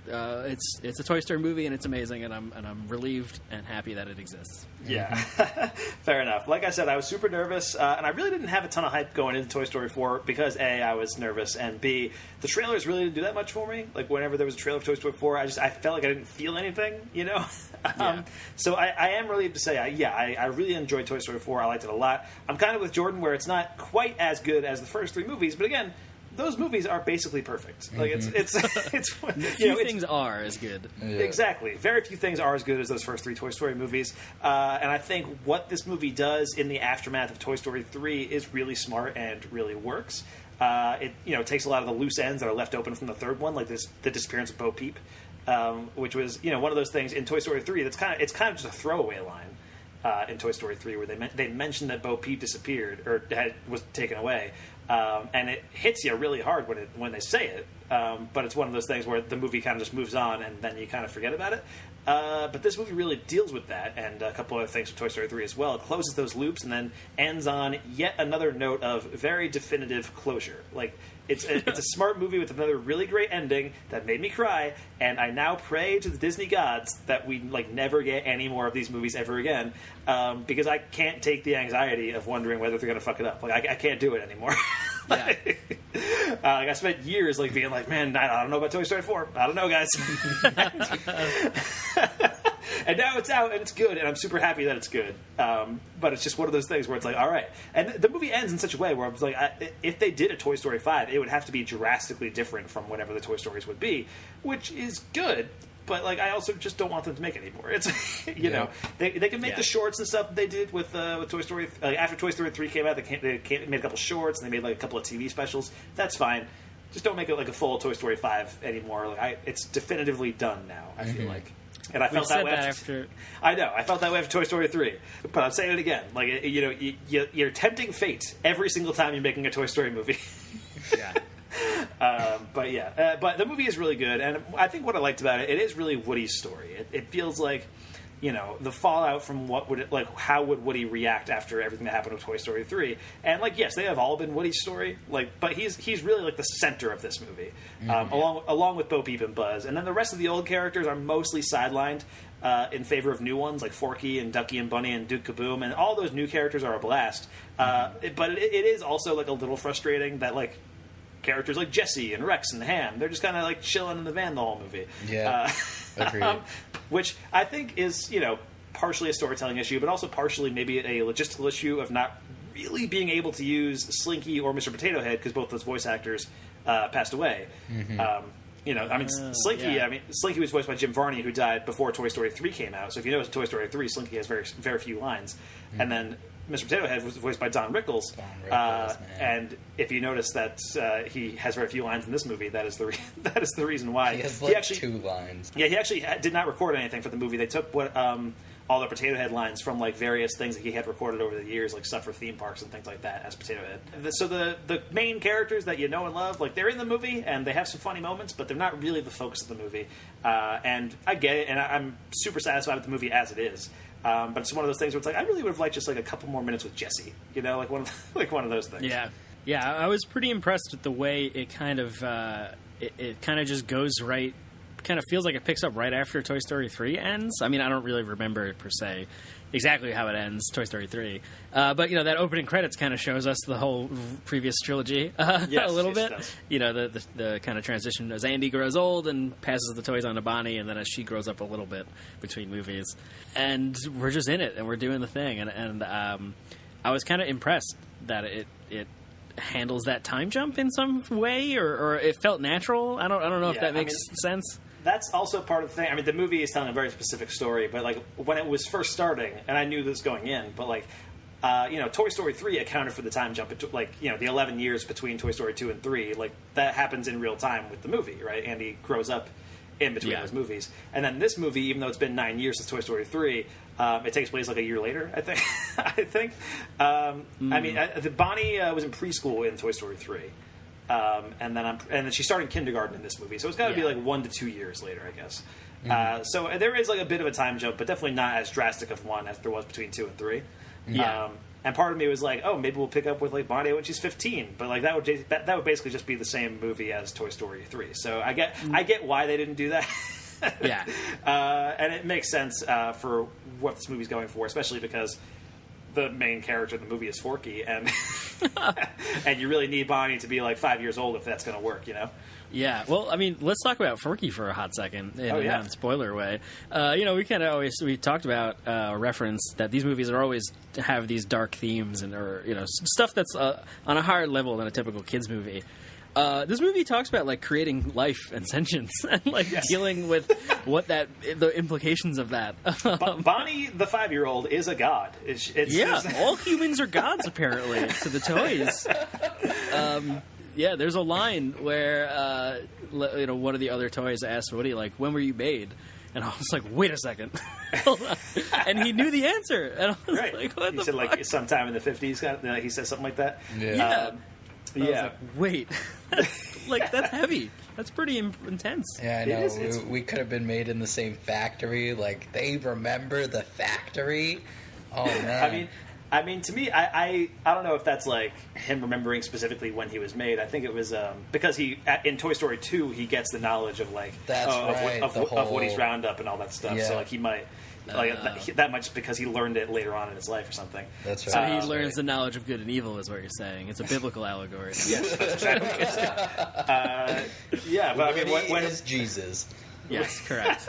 But when Woody brings Forky home, he says like Bonnie made a new friend, and they're like, oh, she started making friends. Like, no, she literally made a new friend, and they're all kind of like, huh.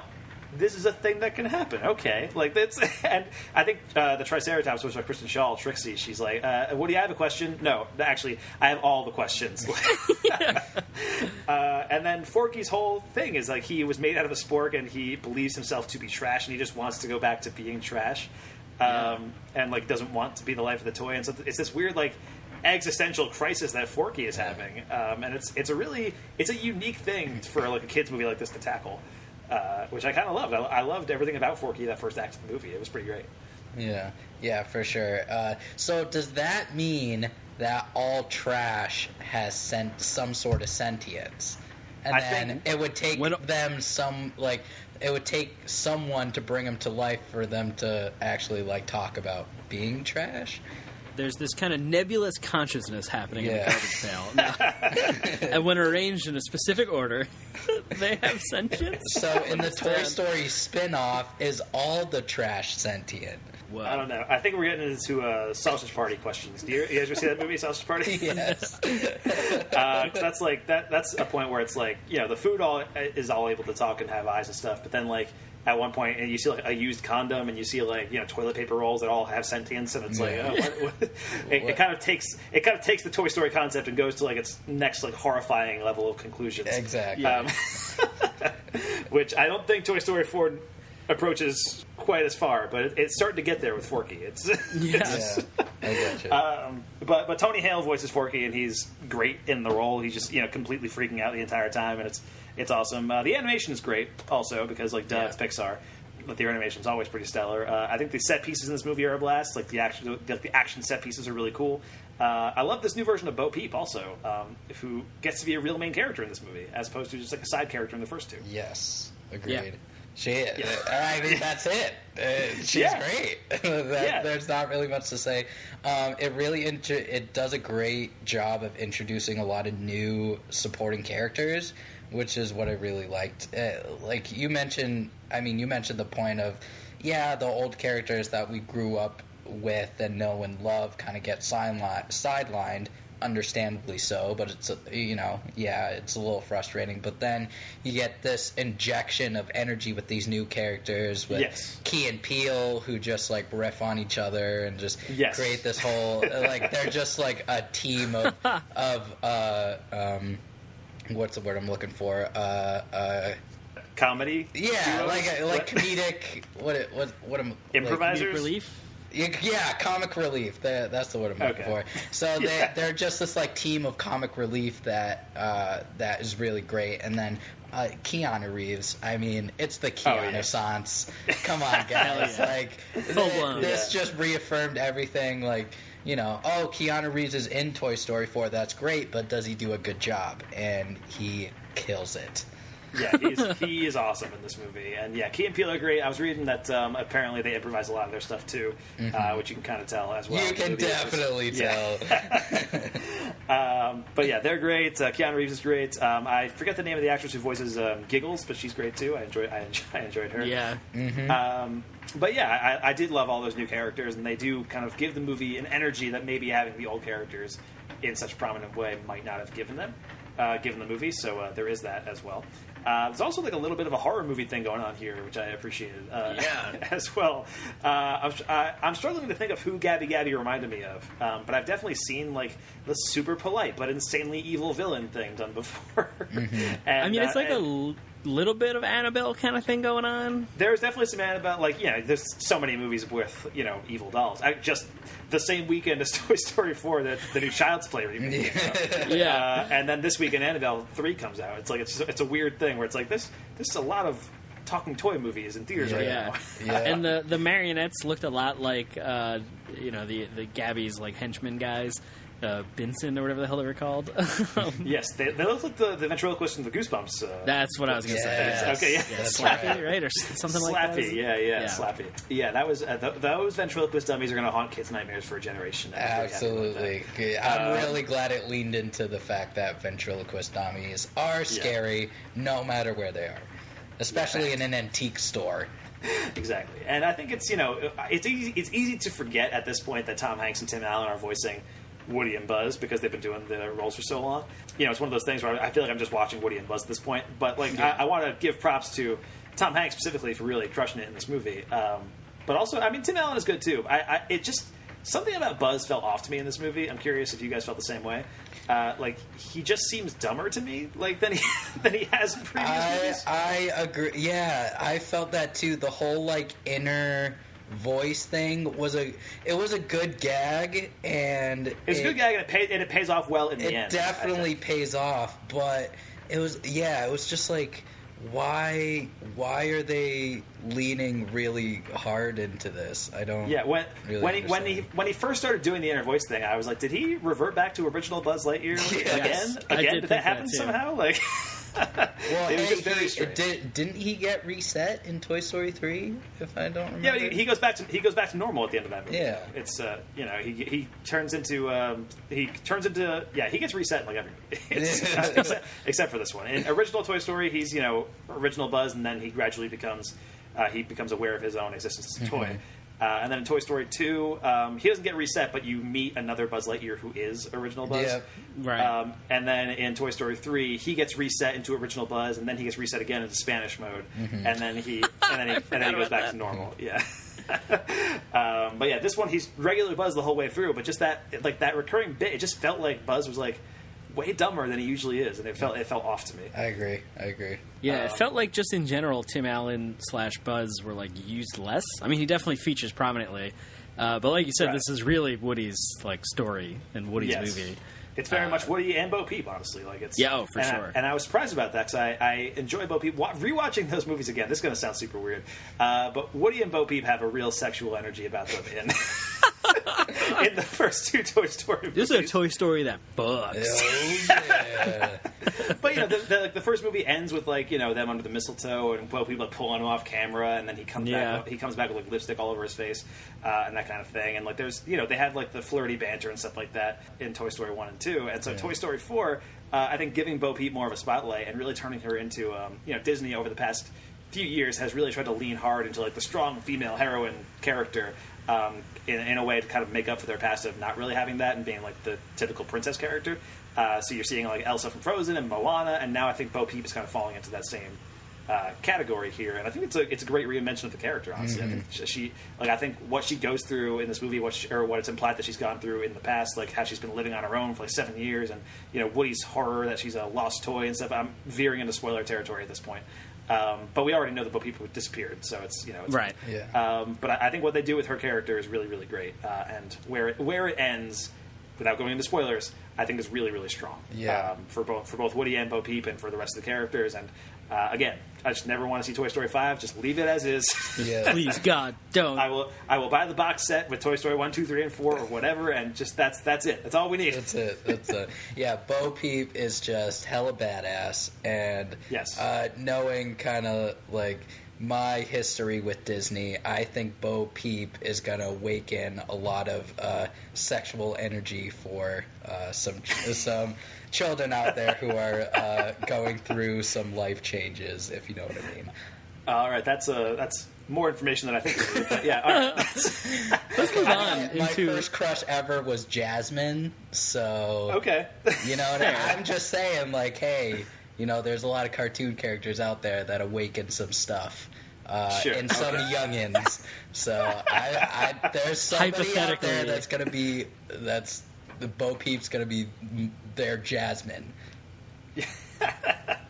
All right, fair enough. All right, let's move on to the spoilers. Before we do that, now that you're mentioning Jasmine, I kind of just wanted to throw this out there. I know you're a huge fan of the original Aladdin. Did you see the remake? I did. What'd you think of it, since you didn't mention discussions? And I'm curious, because that's your favorite Disney movie of all time. It was fine. Okay, yeah, that's how I felt. I didn't... There were things that I liked about it. There were things I didn't like about it. It was just fine. Will Smith's fine. He's just being Will Smith, and I think... That's fine, and all the actors are fine. Jafar was kind of weird. The one thing I will mention though is that the Abu and Iago just got totally neutered. Those characters, and the carpet too. Those characters just got super neutered. They didn't have any personality or anything. They didn't really contribute to the plot in any way. That is what I was a little frustrated at. It's I mean the whole movie felt like a neutered version of the original Aladdin, which is weird to say about a G-rated Disney movie. Yeah, exactly. But I definitely feel like it was Guy Ritchie's best movie in a long time. No, I mean Man from U.N.C.L.E. was only 4 years ago, man. Oh, really? Throw that out there. Yeah. That was 4 years ago? Nah. Yeah, I know. Nah, that feels like 10 years ago, yo. That was 2015. Anyway, all right, that was a tangent on Aladdin just because I was curious what your thoughts were. Okay, but yeah, all right, let's get into spoilers for Toy Story 4 starting right now. Stop it, both of you! You're spoiling it! You're spoiling everything! Spoilers for Toy Story 4 starting right now. So yeah, guys, this movie ends in such a way where I'm pretty sure they can never make another Toy Story movie again.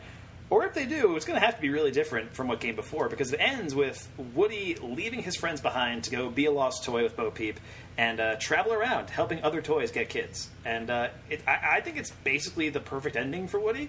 and feels like a completion of his arc in a big way. And I didn't realize it needed completing. You know, it felt like Toy Story 3 ended with Woody leaving Andy behind, and I was pretty happy with that. But Woody actually gaining some semblance of independence and finding purpose in his life again now that his like quote unquote job is complete. Like, that got me, man. It was good. It was real solid. I also really like how it really delved into Woody's character as a whole, because like he, as you can see through Toy Story 1, 2, and 3, he's always been the leader.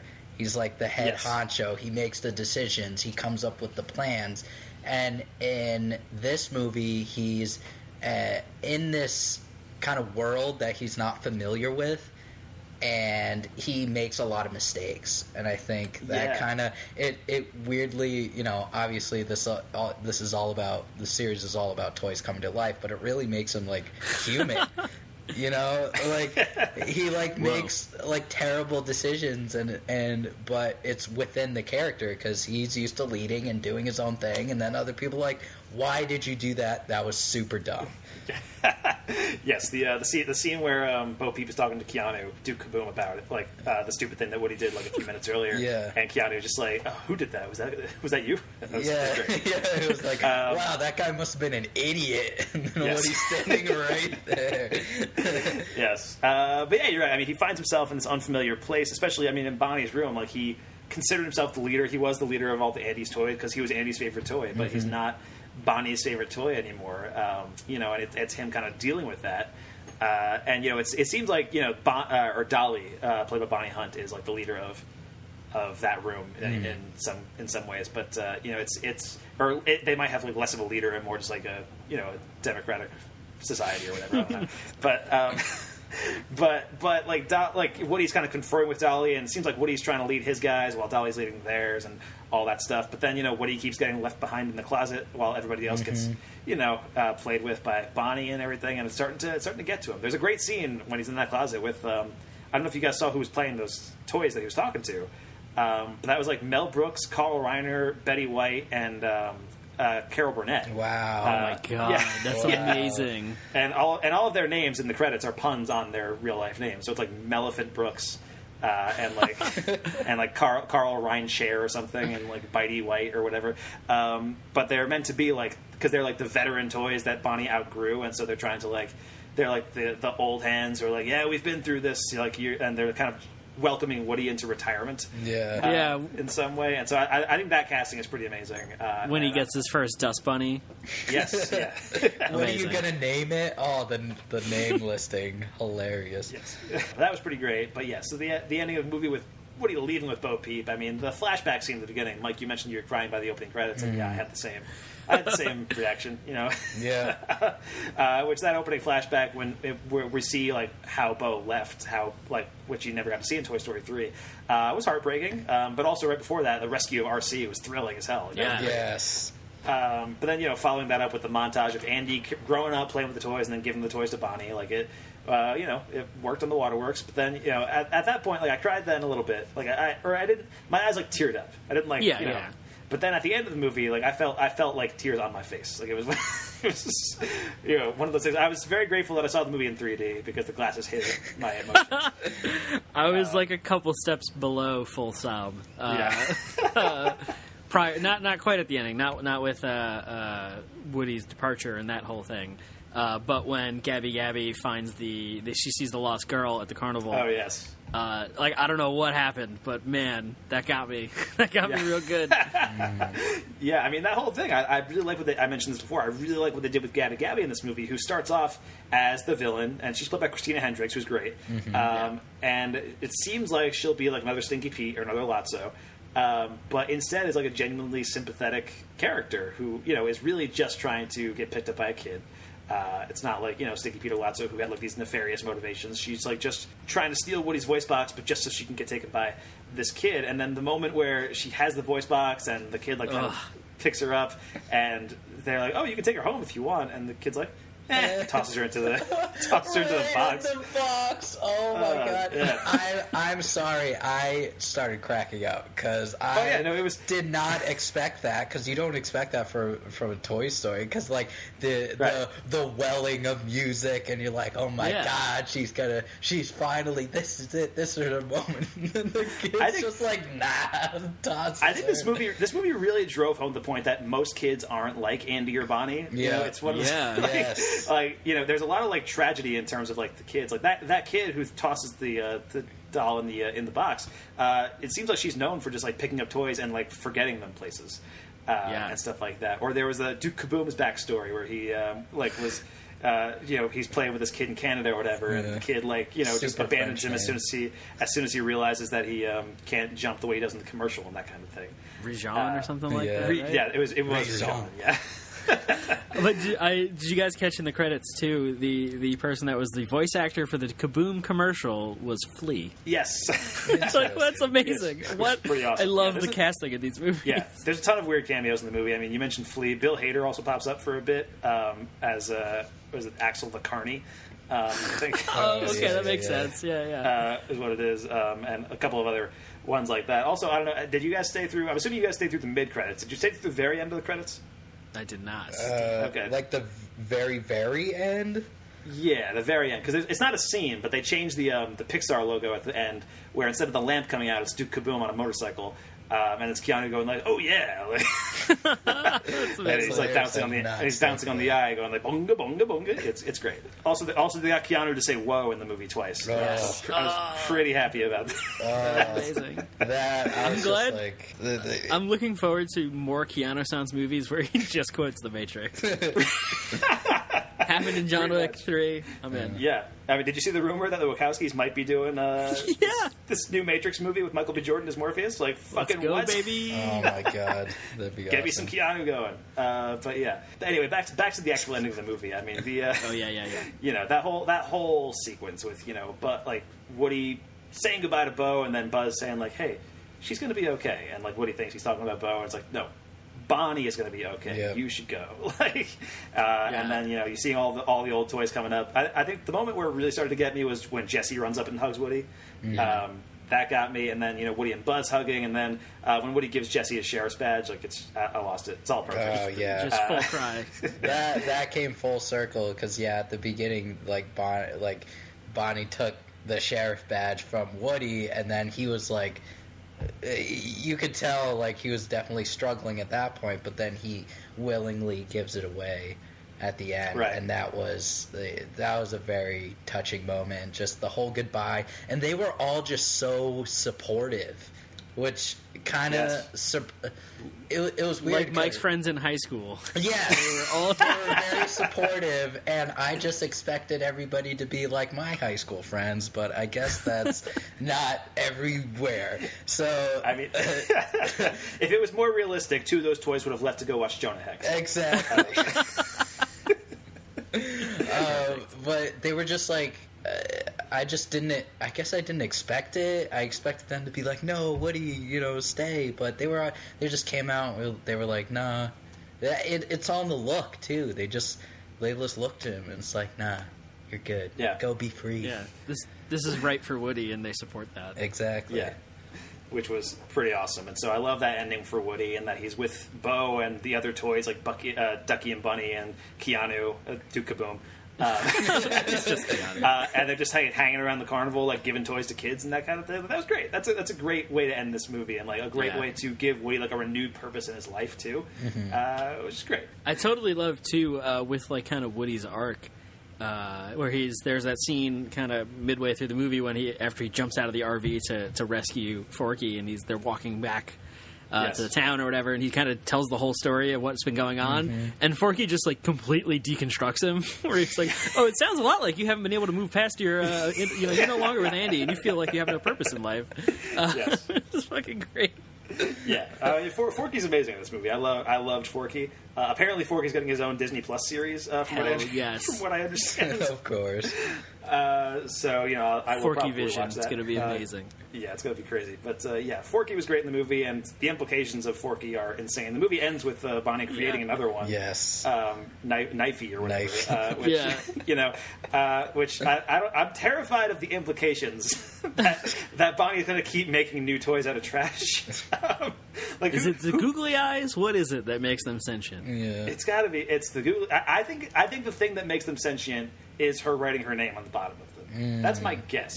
That's my guess. Yeah. But like, also there are a lot of toys that don't have names written on the bottom of them, so I don't actually like. That's not a firm thing. But maybe it's like, you know, if they're made in a factory, they'll just be alive, and if they're made by a kid, or a kid puts their name on them, they come to life or something. I don't know. The actual the logistics behind all this stuff will keep me up at night for years to come.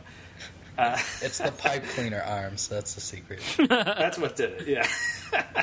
Now, I have a question for you guys, or maybe Mike, since you just most recently watched the other movies. Yes. Does the kid / do the humans in general feature as much in the previous movies as in Toy Story 4? Because Bonnie is like in this a lot, right? And the parents are a lot in Toy Story 4. In Toy Story 1, yes-ish. Like, again, it's most of the toys, and it's like Andy kind of being there, like, on the side and stuff like that. Plus, Sid is a major character in Toy Story 1. That's what I was going to say. Yeah. Like, Sid is definitely, like, he has his own whole scene of creating toys.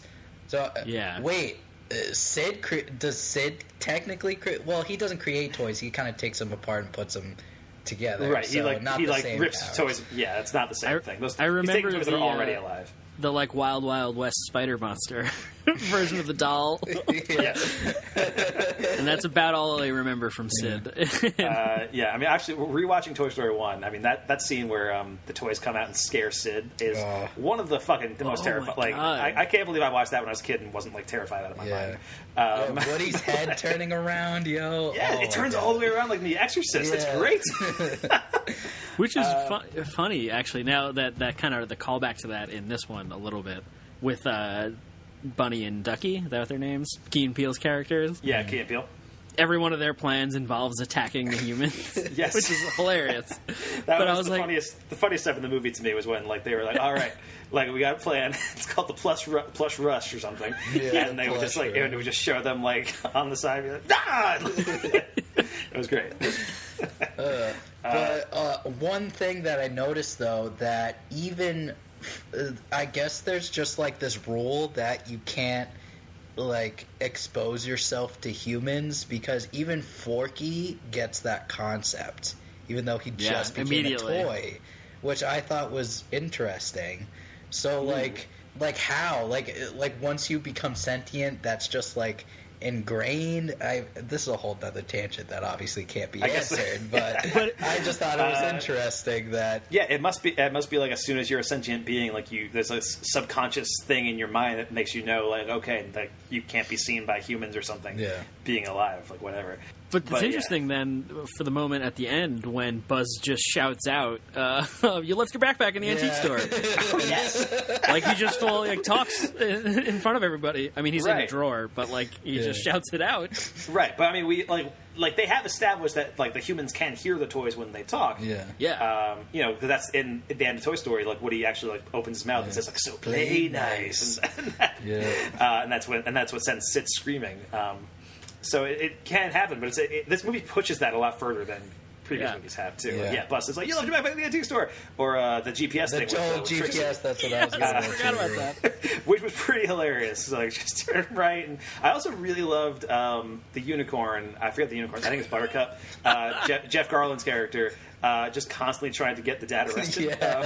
He's gonna go to jail. That was pretty great. Yeah, there's so much like funny stuff happening in this movie, and so much like just the character interaction that's going on is really, really great. And also, one thing I appreciate about each of the Toy Story movies that I think, you know, even though I have criticized Pixar for doing sequels in the past, one of the things they do with their sequels that I do like is that they take the concept of the original movie, then they expand it and check out like a different part of that world. And that's kind of the thing. That's what they did with like Finding Dory, where they went to the aquarium, right, instead of the ocean, and like they took Monsters University and brought them to college and that kind of thing. And you know, Toy Story 2 takes you to a toy store, Toy Story 3 takes you to a daycare, and this movie takes you to a carnival and to an antique store. And you see like different parts of like what life is like for toys in this part of the Toy Story world, kind of thing. And so you see like, you know, a toy speakeasy that's happening in the middle of the antique store and that kind of thing. And there's like fun creative touches and stuff going on. Plus the antique store, if you're a fan of Pixar, you know they throw in Easter eggs everywhere in like all their movies. And this movie has like just an absolutely insane amount of like references to other Pixar stuff going on, especially in the antique store. You see like, you know, stuff from like the bottle cap that Bo uses to open up the speakeasy is the same bottle cap that Russell uses as a merit badge in Up and that kind of thing. And the toy that opens the speakeasy when they first enter is the Tin Toy from the Tin Toy short from 1988 and that kind of thing. But there's a lot of really cool stuff for like diehard Pixar fans in this movie too. Was the Pizza Planet truck in there? I missed it. I'm sure it was. I'm sure the actual truck was in there somewhere, but you do see the Pizza Planet logo tattooed on the Carney's leg. Interesting. So there is that. So if the truck isn't there, then that I is. don't understand how you find these out so quick. Like, I did not know any of that stuff. I mean, again, like I said, Pixar was one of my very first cinematic obsessions, and so it's one of those things where it's like I've just kind of trained to like look at that kind of stuff. Like in the also in the carnival, when Buzz is hanging up and you meet Ducky and Buddy for the first time, one of the prizes next to them is the guitar from Coco. Oh my god! Yeah, and actually, one of the records that's in the antique store is an Ernesto de la Cruz record as well. So yeah, so now you're getting reasons to rewatch Toy Story 4 to see. Yes, I am. I gotta look for those Easter eggs. That's how they get you. I believe the scuba diving mask from Finding Nemo is also in the antique store. The P. Sherman 42 Walibi Sydney thing is there too. Which I can't believe I remember that entire address, but yeah. They say it a million times, so that's true. That is very true. All right. Any other thoughts about Toy Story 4 before we start wrapping this up, guys? I just want to mention, because you mentioned earlier about like the giant leap in quality in all of these films, and in terms of animation. Yeah, in terms of animation, and you can definitely tell because if you compare the cat in this movie to the dog in Toy Story, it is night and day. I was honestly like, I mean, the animation's amazing, and I expected nothing less, but the cat really blew me away for some reason. I was like, holy crap, like the hairs, the movements, like the eyes all looked like so good, and the dog in the first movie just looks like shit, you know. The cat in this just looks like a football. It literally just looks like that one doesn't have any hair whatsoever. It's just like a solid blob.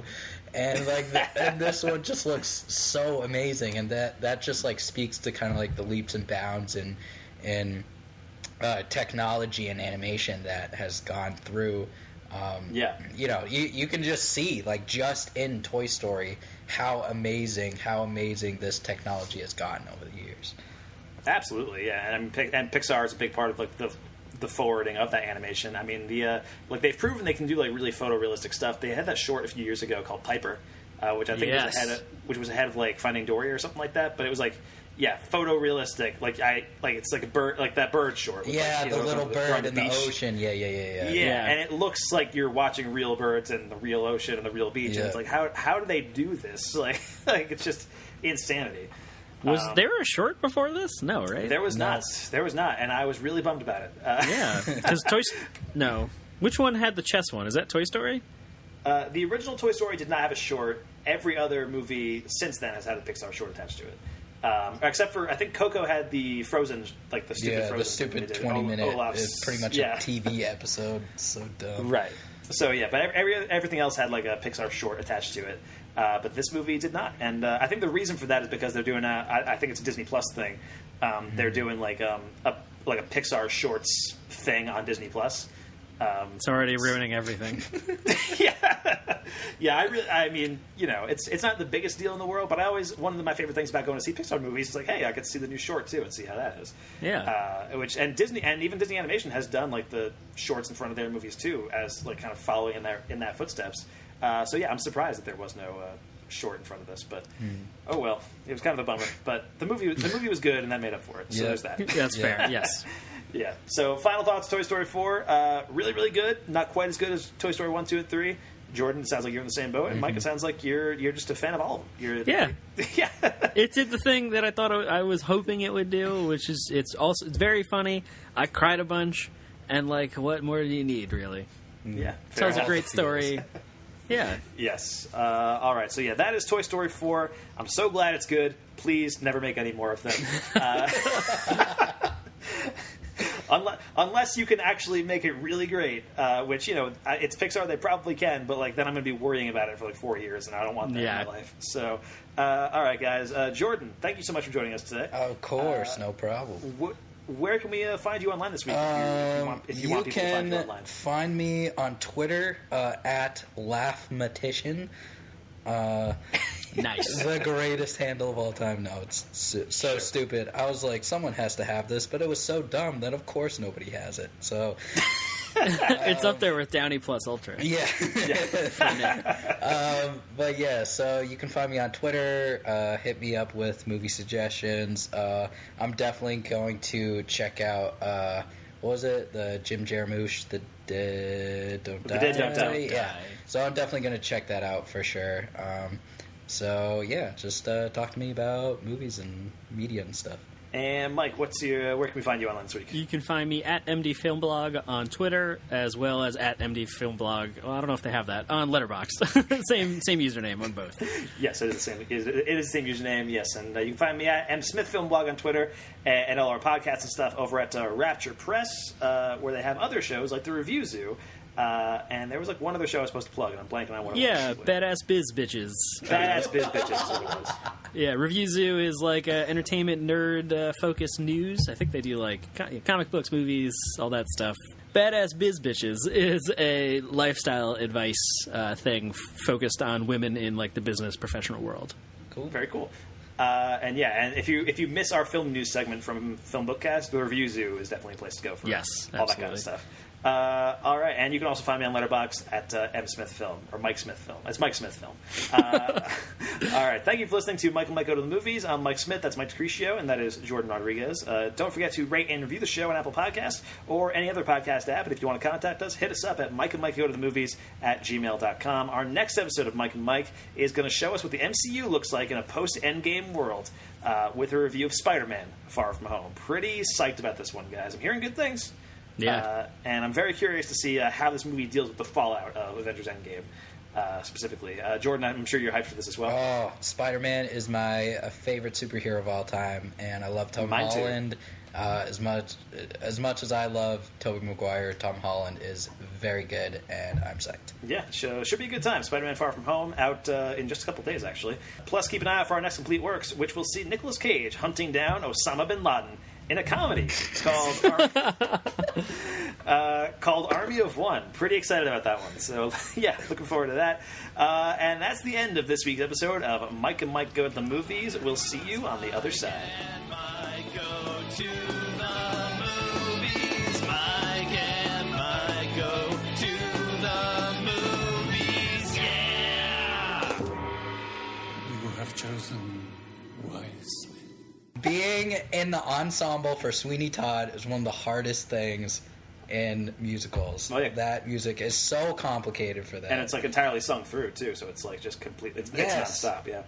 There's like one where there's like it's like an 11 pause, and then you have to say like I forget what it is. It's like between Fleet and Street.